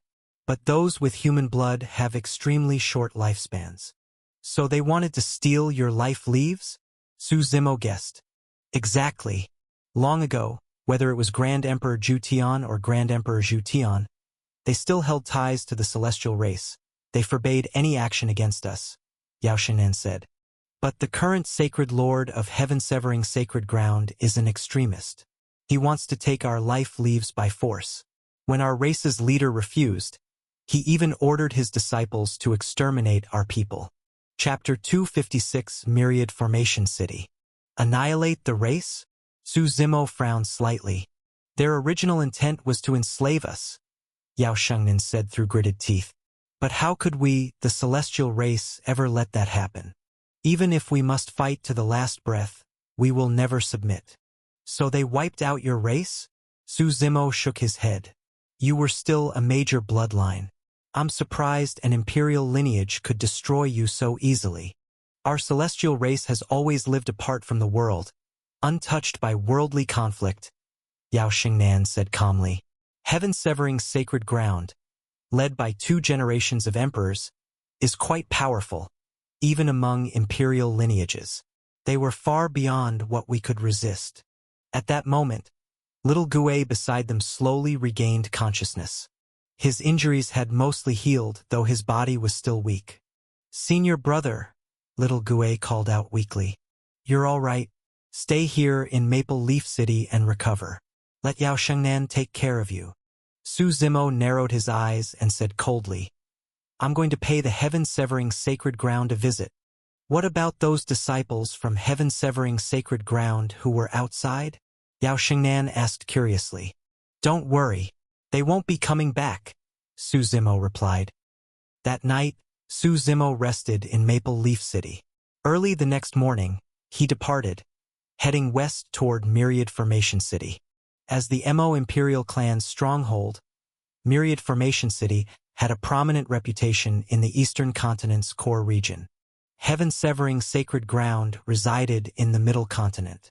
To reach the Middle Continent, Su Zimo had 2 options. Cross the endless Sky Sea. This route was long, time-consuming, and fraught with danger. Use a teleportation formation. Though fast, teleportation formations weren't open to just anyone. Given the distance between the Eastern and Middle Continents, each activation required massive resources. In the Eastern Continent, the Mo Imperial clan, being the premier formation clan, possessed the largest and longest-range teleportation formations. From a distance, Myriad Formation City didn't look particularly special in terms of architecture. But viewed from above, the entire city was constructed as a complex interconnection of multiple formations. A moat flowed under the city, cutting across half of it. Its waters shimmered and remained crystal clear. Su Zimo entered the city. Like many large cities, it was divided into inner and outer sections. At the moment, the city was unusually lively. Near the moat, there was an open area surrounded by crowds. It seemed a competition was taking place. Su Zimo stood at the edge, watching for a while, then casually asked someone nearby, "You're not from around here, are you?" The man chuckled. "This is the formation competition, a tradition in Myriad Formation City. It's held every 6 months and is hosted by the Mo Imperial clan. The top 3 winners get generous rewards. As for first place, they get to join the Mo Imperial clan and become a full-fledged member. Is that so? Su Zimo smiled faintly. You're a bit late, though. The competition just ended. The top 3 have already been decided, the man said. The first place winner was a young man named Wang Chun. He joined the Mo Imperial clan and was granted their surname, now called Mo Chun. Looks like he's got a bright future ahead. Mo Chun? Su Zimo froze, then fixed his gaze on the scene ahead. A young man in white, with sharp eyebrows and starry eyes, stood proudly at the front. His clothes were worn but very clean. He stood tall and straight, eyes bright and alert. Strands of hair blew lightly across his face in the wind. It's really him, Su Zimo murmured. In his past life, Mo Chun had indeed become a renowned figure. He started as an outsider who joined the Mo Imperial clan and fought his way through endless trials to become the clan's brightest genius. At that time, the Mo Imperial clan already had a top-tier talent, a direct descendant named Mo Yang. Mo Yang was the clan's current holy son, and his physique was one of the legendary 100 battle physiques. Most formation masters needed to form seals or prepare formation plates ahead of time to deploy a formation. But Mo Yang didn't need any of that. His battle physique let him naturally form seals. He could manifest formations with just a glance. A sea of formations and infinite patterns at his command. He was once regarded as the Mo Imperial clan's most promising candidate to receive the Heaven's will. But after Mo Chun arrived, everything began to shift. Mo Chun didn't have outstanding innate talent, but he had something else, a ruthless, relentless drive. To grow stronger, he once used his own body as a formation plate, carving formations directly onto his flesh. Using the Hexagenesis Immortal Formation as the core and many smaller formations as support, his body bore formation patterns from head to toe. Whether it was effective or not was one thing, just the pain alone was something ordinary people couldn't endure. Back then, his reputation in the Mo Imperial clan was so overwhelming that it even eclipsed Mo Yang and his battle body. Now, as the crowd watched Mo Chun formally join the Mo Imperial clan, many people looked on with envy. Brother! A girl in a yellow dress suddenly ran out from the crowd toward Mo Chun. Linger! Mo Chun's face lit up with a smile, and he reached out to hug her. But just then, chaos erupted in the arena. Several blood-red figures stormed the stage. Blood-red swords swept through the air, leaving behind layers of deadly sword shadows. By the time people realized what was happening, the little girl lay in a pool of blood. Sister! Mo Chun roared in rage, his face twisted with fury. He tried to rush over but was held back by several members of the Mo Imperial clan. Who the hell dares to kill on Mo Imperial clan territory? The onlookers exclaimed in shock. Didn't you see their robes? They're from the Blood Nether Sacred Ground, someone whispered. In the arena, over a dozen men in crimson robes stood still. Their gazes were cold as they stared at Mo Chun. The leader of the group shouted harshly, "Half-breed, come and face your death. Are you declaring war on our Mo Imperial clan?" An elder from the Mo Imperial clan stepped forward, frowning. "Don't misunderstand, Elder Mo," the leader quickly replied. "We're only here to capture traitors of our sect." Traitors? Elder Mo turned to look at Mo Chun, puzzled. What's going on? His parents violated sect rules. We're under orders to bring him back, the crimson-robed man said coldly. Anyone who resists will be killed without mercy.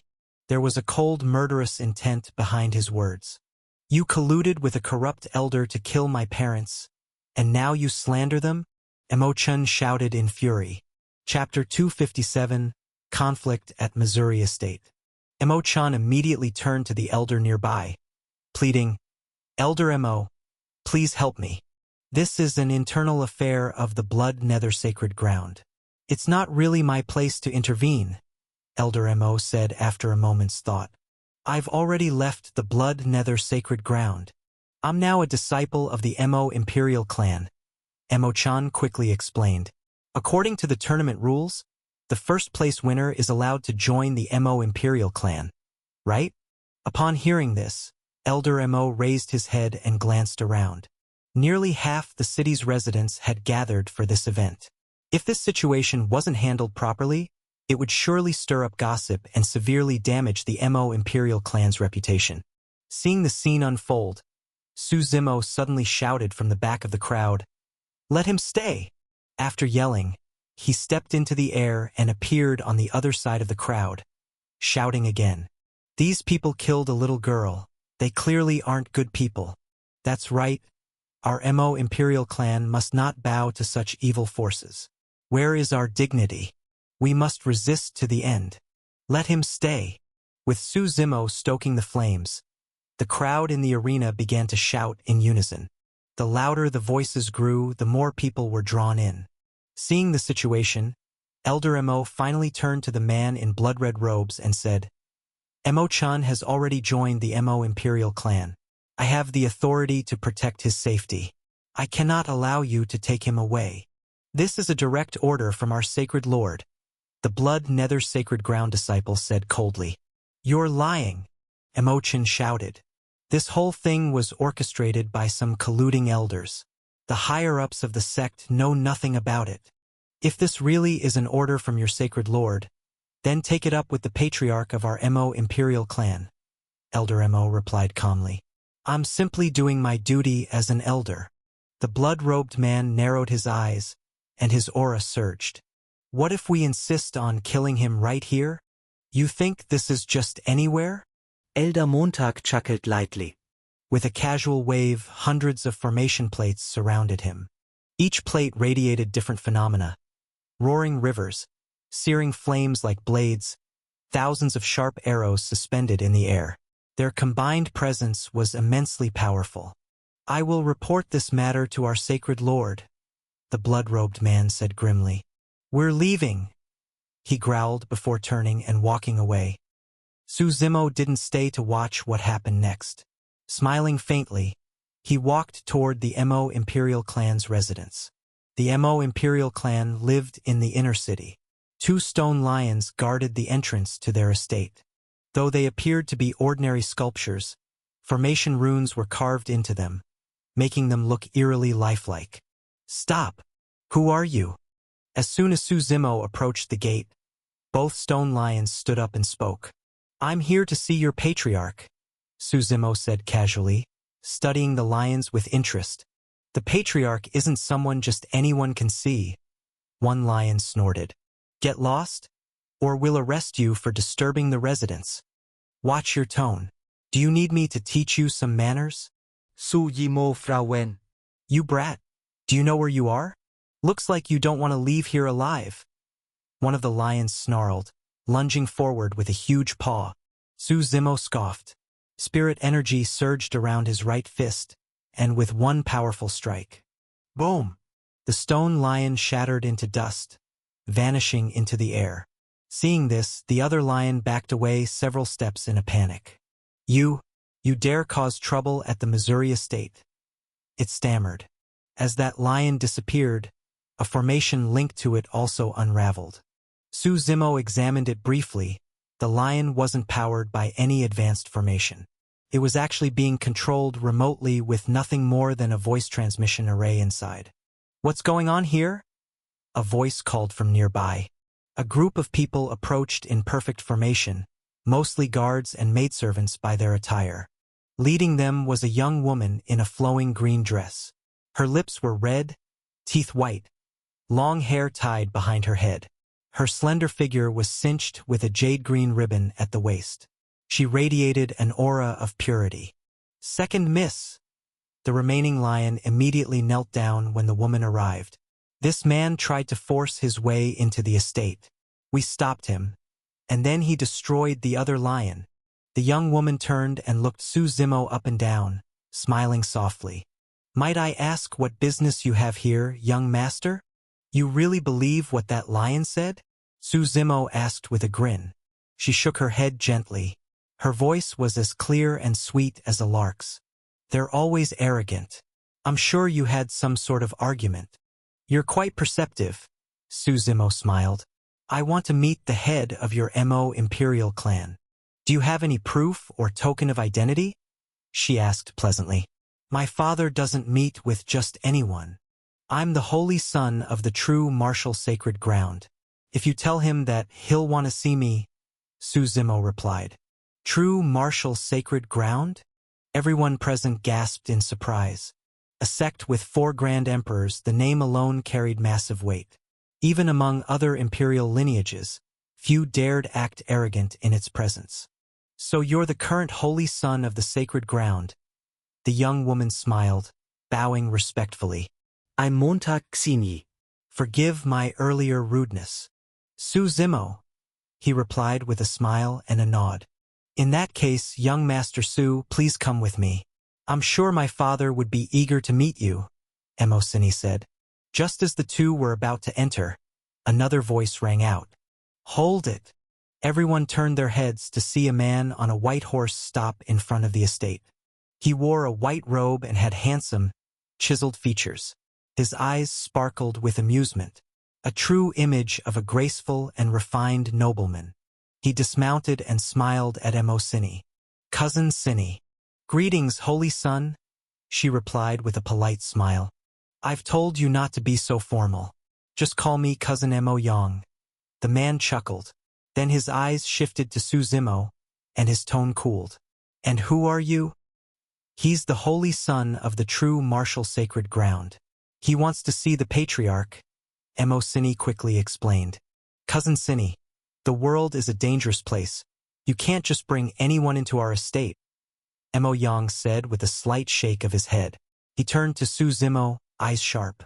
What proof do you have that you're the holy son of true martial sacred ground? What's it got to do with you? Su Zimo riplit falati. I run things here, Emo Yang said coldly. If you can't prove it, then get lost. Chapter 258. Teaching me? With that kind of attitude, it's no wonder that in his past life, even with a battle physique, he still got crushed by Emo-chan. Su Zimo thought to himself, sneering with clear disdain on his face. What's that expression supposed to mean? Emo Yang frowned. You're even trying to manage my facial expressions now? Su Zimo chukka. You're being far too arrogant, kid, Emo Yang said coldly. And what then? Doesn't matter who you are. It's time someone taught you that there's always someone stronger out there.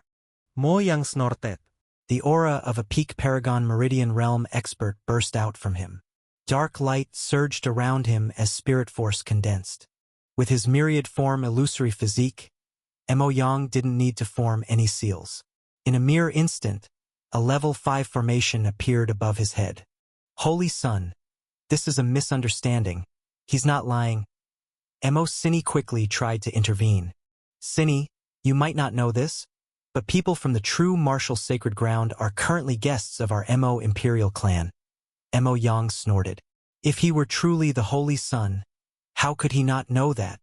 In the formation above, blazing flames spread outward, so hot they scorched the very air. Blazing fire formation. Emo Yang waved his arms, and the formation instantly enveloped Su Zimo. The fire formed into a roaring dragon, hurling itself toward him. Su Zimo calmly raised his hand. With a sharp punch, the fire and light instantly dissipated into ash. He walked out from the smoke, laughing lightly. So you want to teach me there's always someone stronger? Emo Yang's expression hardened. He summoned 3 more formations. Dragons coiled and roared. A white tiger lunged, and a phoenix spread its wings. The formations linked together, trapping Su Zimo within their roaring energy. Emo Yang controlled them with surging spirit force. A thick fog filled the center of the formation. No one could see clearly what was happening inside, but the sounds of dragons roaring and tigers howling echoed, formidable and fierce. What holy son of the true martial sacred ground? Mo Yang scoffed. Just as he thought victory was certain, a blade light cut through the mist and formations. The blade light surged skyward, sharp, unstoppable, blinding. Su Zimo's blade aura surged downward like a flood breaking a dam, irresistible and destructive. All the formations collapsed under its pressure. The blade aura kept going, slashing directly at Mo Yang. Mo Yang's face changed. He raised a level 6 defensive formation in front of him. As a Paragon Meridian cultivator, that was the strongest he could muster. But it didn't matter. Su Zimo's sword, Shadow Tyrant, now roared with lightning and fire, crackling with dual elemental power. The formation was ripped apart like paper, and the blade chi slammed into Mo Yang's body. He crashed hard to the ground, shattering the stone steps beneath him. When he finally stood up, a deep, bloody gash was visible across his chest. Blood poured out like a broken dam. Grand Elder! Someone's causing trouble outside. He's injured the Holy Sun. A servant shouted from inside the Missouri estate. Soon, accompanied by urgent footsteps, a middle-aged man in a purple robe arrived, led by a servant. Second uncle, Mo Sini quickly greeted the man. What happened? The middle-aged man asked with a frown. He stepped into the air and arrived beside Mo Yang, fed him a pill, and stabilized his wound with spirit force. Second uncle, this is all a misunderstanding. Mo Sini tried to explain. This is the holy son of the true martial sacred ground. This is my second uncle, also the Grand Elder of the Mo Imperial clan, she added. Misunderstanding? He tried to sneak into our residence and injured me. We absolutely can't let him leave. Mo Yang glared at Su Zimo, face filled with hatred. As the Mo Imperial clan's holy son, it had been a long time since he suffered such humiliation. Whatever the case, you'll have to stay here, the middle-aged man said coolly. And if I don't? Su Zimo smiled. Then you'll force me to act.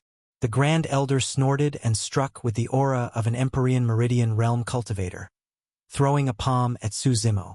Su Zimo narrowed his eyes and met the palm with his own fist. Boom! A shockwave burst out. The blue stone underfoot shattered, and both men stood evenly matched. Impossible, the Grand Elder muttered, eyes narrowing. Second brother, stop.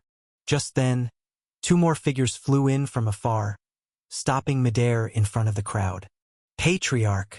All Mo Imperial clan servants knelt down in respect. The Mo Imperial clan's current patriarch, Mo Songhai, had arrived, a truly formidable figure. Beside him stood none other than the first Grand Elder of the true martial sacred ground. Before anyone else could speak, that Grand Elder frowned at Su Zimo and asked, What are you doing here? I don't recall being obligated to explain myself to you. Su Zimo replied calmly. The Mo Imperial clan and our sacred ground have always been on good terms. You'd best not cause trouble here, the elder warned. All right, we're all on the same side. It's just a misunderstanding, Mo Songhai said with a laugh. They say a good fight makes good friends.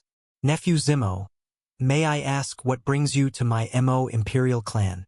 Patriarch Mo, I'd like to use your teleportation formation to go to the Middle Continent, Su Zimo said. Don't worry, I'll cover all the costs for activating the array. Mo Songhai paused, then looked toward the Sacred Ground's Grand Elder. What business do you have in the Middle Continent? The elder asked, frowning. My affairs aren't something I need to report to anyone, Su Zimo said indifferently. You've grown arrogant. Times have changed, the elder said coldly. There's something you may not know. Sacred Lord Shao has returned. Your father is no longer in charge of the true martial sacred ground. Don't care. Didn't ask, Su Zimo retorted. It's not like you're the one in charge either. What does it have to do with you?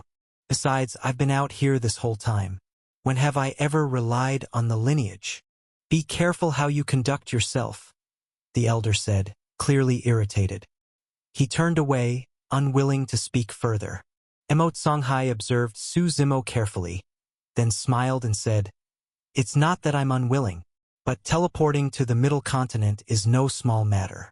Just preparing the array takes 7 days. And normally, our formation isn't open to outsiders. No problem. I'm not going to force the issue, Su Zimo said with a smile. But earlier your Grand Elder struck me. By the rules of hospitality, shouldn't I return the favor? If you dare cause trouble here, Su Zimo, and keep acting out of line, I'll arrest you and bring you back to the sacred ground, to be judged by the sacred Lord. The first Grand Elder warned, holy pressure radiating from his body. Grand Elder, maybe you should worry about yourself first. Su Zimo grinned, lifted his hand, and then, with a deafening boom, an explosion shook the scene. Chapter 259, I'm a fair man. The massive body of chaos stepped out from the void and landed heavily on the ground. The oppressive aura of a peak god meridian realm descended, and everyone's expression changed dramatically. It felt like a suffocating weight was crushing down on them. Chaos, isn't that the beast from the attack on the Inyang sect? The Grand Elder exclaimed in shock. Wasn't it imprisoned? Yeah, but now it's my meridian beast, Su Zimo replied casually. Grand Elder, I'd watch your tone. My beast has a bad temper. If it goes berserk, even I might not be able to stop it. The Grand Elder pointed a trembling finger at Su Zimo, his face clouded with emotion. After a long silence, he snorted coldly and turned away. Patriarch Mo, isn't it time we talked business? Su Zimo said with a faint smile. Mo Songhai pondered for a moment before finally saying, So, young Master Su, are you returning a punch yourself? Or is your meridian beast doing it on your behalf? Of course, I'll do it personally, Su Zimo smiled. In that case, I have no objections, Mo Songhai said, giving a subtle signal to the middle-aged man beside him. After all, his younger brother was an Empyrean meridian expert, not much weaker than he himself. A single punch from Su Zimo? That was nothing to worry about, or so he thought. If you'll excuse me, Su Zimo said lightly. As soon as he finished speaking, the aura of an Imperial Meridian Realm cultivator erupted from his body like a hurricane. The surging energy shot straight into the sky, boundless and mighty. Everyone's face shifted. Who would have thought that someone so young could be at the peak of the Imperial Meridian Realm? So this is the foundation of a lineage with 4 emperors, someone muttered. As Su Zimo's momentum surged like a tidal wave, the mist behind him scattered. A blue planet rose into the sky with divine authority, and the power of creation filled the void. Time froze. Space turned to nothingness. The entire sky fell into dead silence, and invisible winds began to swirl all around. The middle-aged man facing Su Zimo turned pale. Even with his Empyrean Meridian spirit energy forming a defensive barrier, his heart pounded violently, a clear sense of death surrounding him. 6th transformation, Sky Serpent. Su Zimo snork only. A massive phantom of a serpent appeared behind him. The giant serpent coiled in midair, hissing, its cold eyes locked on the middle-aged man. At that moment, Su Zimo's aura roared, reality itself dissolving around him. Everything had reached a breaking point. Dear nephew Zimo, I believe we can still talk this through, Mo Songhai hurriedly said with a smile. The teleportation array, it's not like we can't do it. What was that? Su Zimo raised his head, his aura growing even more oppressive. I said I'll have my men start preparing it immediately. In at most 7 days it'll be ready, Mo Songhai quickly promised. Don't push yourself. I'm a very fair man after all, Su Zimo said with a grin. Not forced at all. Mo Songhai was cursing inside, but on the surface he smiled. With Su Zimo's display of power, forget his younger brother. Even if he himself stepped in, there would be no chance of winning. He stared at Su Zimo's true fate, a completely unprecedented one. Though he didn't recognize it, there was a deep, dangerous aura within it that made him extremely uneasy. Compared to losing an Empyrean Meridian Elder, starting a fight would be utterly not worth it. Su Zimo smiled as he retracted his aura, descending lightly to the ground as if nothing had happened. Only then did the Mo Imperial Clan's Grand Elder breathe a sigh of relief, wiping the cold sweat from his brow. He hadn't even noticed how soaked it was. Su Zimo glanced at the true martial sacred ground's first Grand Elder, who was still standing there stunned. He patted him on the shoulder and smiled. Grand Elder, we're from the same sect. I'm not a vengeful guy. You know what to do going forward. After all, everyone walks their own path. We all live our own lives. With that, Su Zimo walked straight into the Missouri estate. The Grand Elder stood in silence, lost in thought. Just as Su Zimo's figure disappeared, the Grand Elder's voice suddenly came from behind. Sacred Lord Shao has returned, and he brought back a young girl from outside. He hasn't said much, but I believe he's planning to groom her heavily. How interesting, Su Zimo chuckled. What are you doing in the Missouri estate? The Sex Protective Formation has developed problems. I came to consult a few of the Mo Imperial Clan's formation masters, the Grand Elder replied. Su Zimo nodded slightly. Because the teleportation formation required 7 days of preparation, something Su Zimo hadn't expected, he had no choice but to stay in the Missouri estate for a while. Meanwhile, in the Mo Imperial Clan's main hall, the high-ranking members had gathered. From Patriarch Mo Songhai to the 6 Grand Elders, they were all seated in order. What do you all think of my proposal? Mo Songhai asked.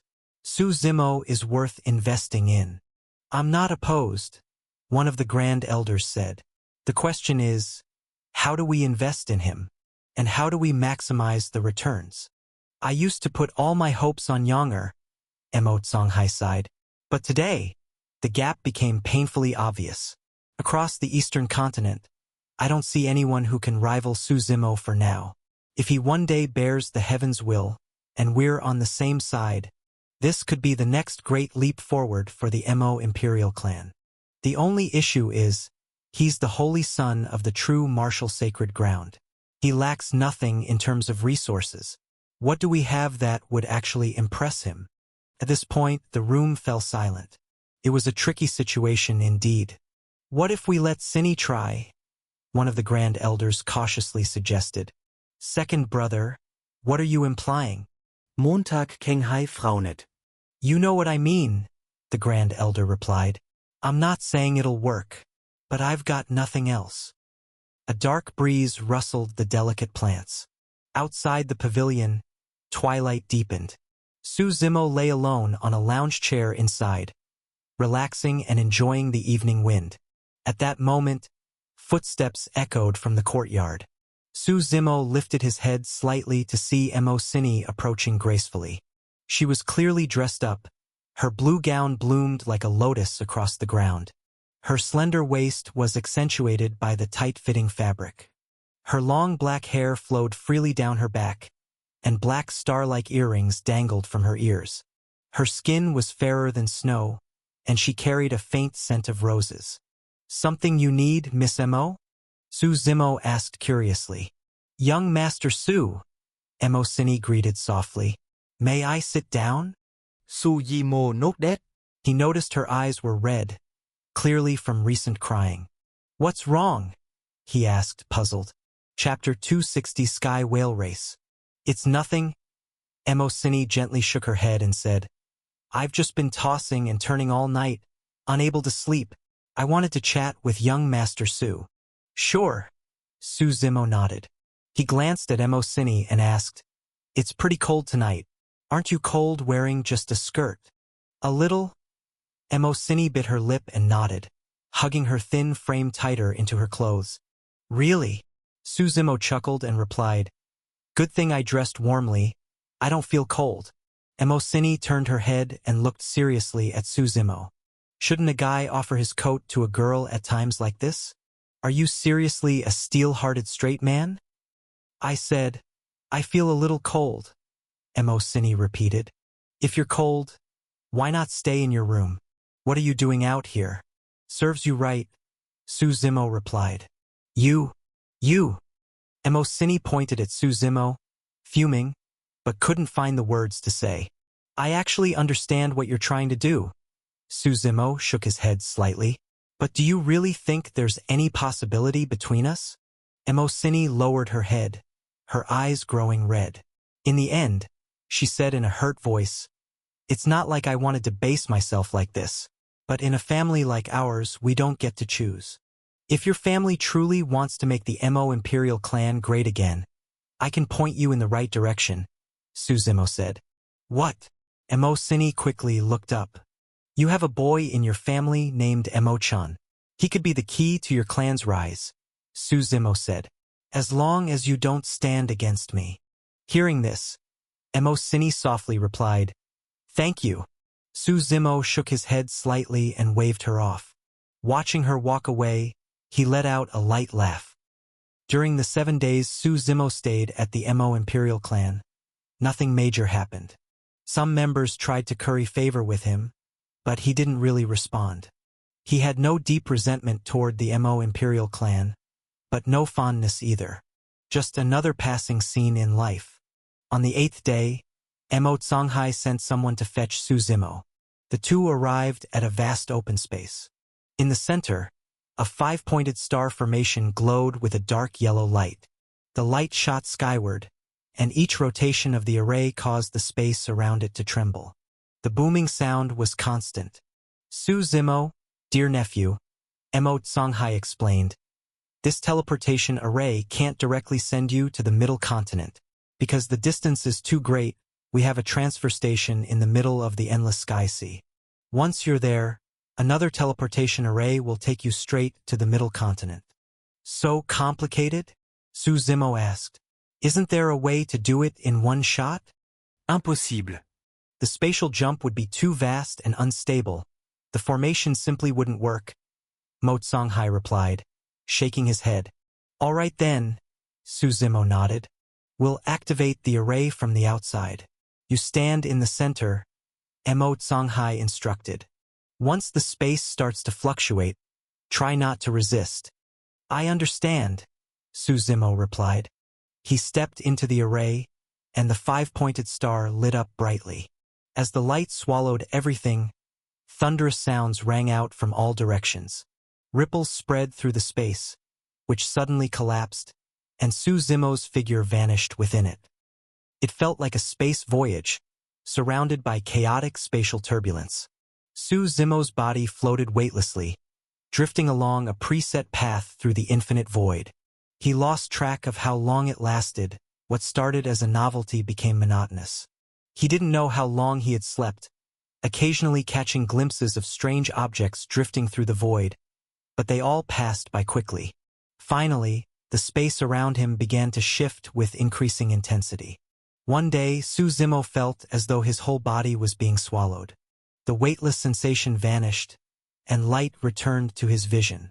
When he opened his eyes, he found himself still standing inside a 5-pointed star formation. There were guards posted around the array. Who are you? Asked a disciple dressed in green. Su Zimo took out the token Emo Songhai had given him and said, Get the array to the middle continent ready. Sir, the array will take at least 7 days to prepare, the disciple quickly replied. What a pain. Just do it as fast as you can, Su Zimo responded. The disciple immediately reported to the transfer station's overseer. This man was Emo Feihai, the Emo Imperial clan's 7th elder and the person in charge of this area. He briefly met with Su Zimo, got a few basic details, and left in a hurry. Su Zimo didn't give it much thought. The array would take 7 days to prepare after all. The next morning, while still sleeping, he was awoken by a loud rumbling and the ground shaking violently. He stepped out of his room. This transfer station was built on a small island in the endless sea. At the moment, the island was covered in smoke, and faint beastly roars echoed from the distance. What's going on? Su Zimo grabbed a hurried disciple and asked. Don't worry, the disciple shook his head. It's probably just the pirates or sky whale race attacking again.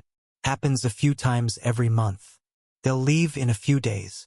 Watching the disciple run off to assist, Su Zimo pondered for a moment and decided to follow. The endless sky sea sparkled blue and clear. The island was now surrounded by a dense fleet of ships. The pirates were easy to spot, wearing crude green vests, with some even bare-chested. Their cultivation was mostly at the desolate Meridian realm or above. Their ships were enhanced with formations. These formations allowed them to concentrate their energy attacks and fire them like cannons. Aside from the pirates, many sky whale races beasts were present. These beasts were huge, with tough hides that made normal attacks useless. They could also manipulate the seawater of the endless sky sea. The pirates attacked from the rear using energy cannons, while the Sky Whale race beasts led the charge at the front. The assault was fierce, but thankfully, the island's defenses were even stronger. The Mo Imperial clan had superior high-level combat power, 5 Empyrean Meridian Realm cultivators. Su Zimo observed the entire day from a distance as the battle raged on. By the time both sides were exhausted, they finally retreated. That evening, Su Zimo sought out Mo Feihai to ask about the situation. At that moment, nearly all 5 Empyrean Meridian cultivators of the Mo Imperial clan were gathered in the main hall.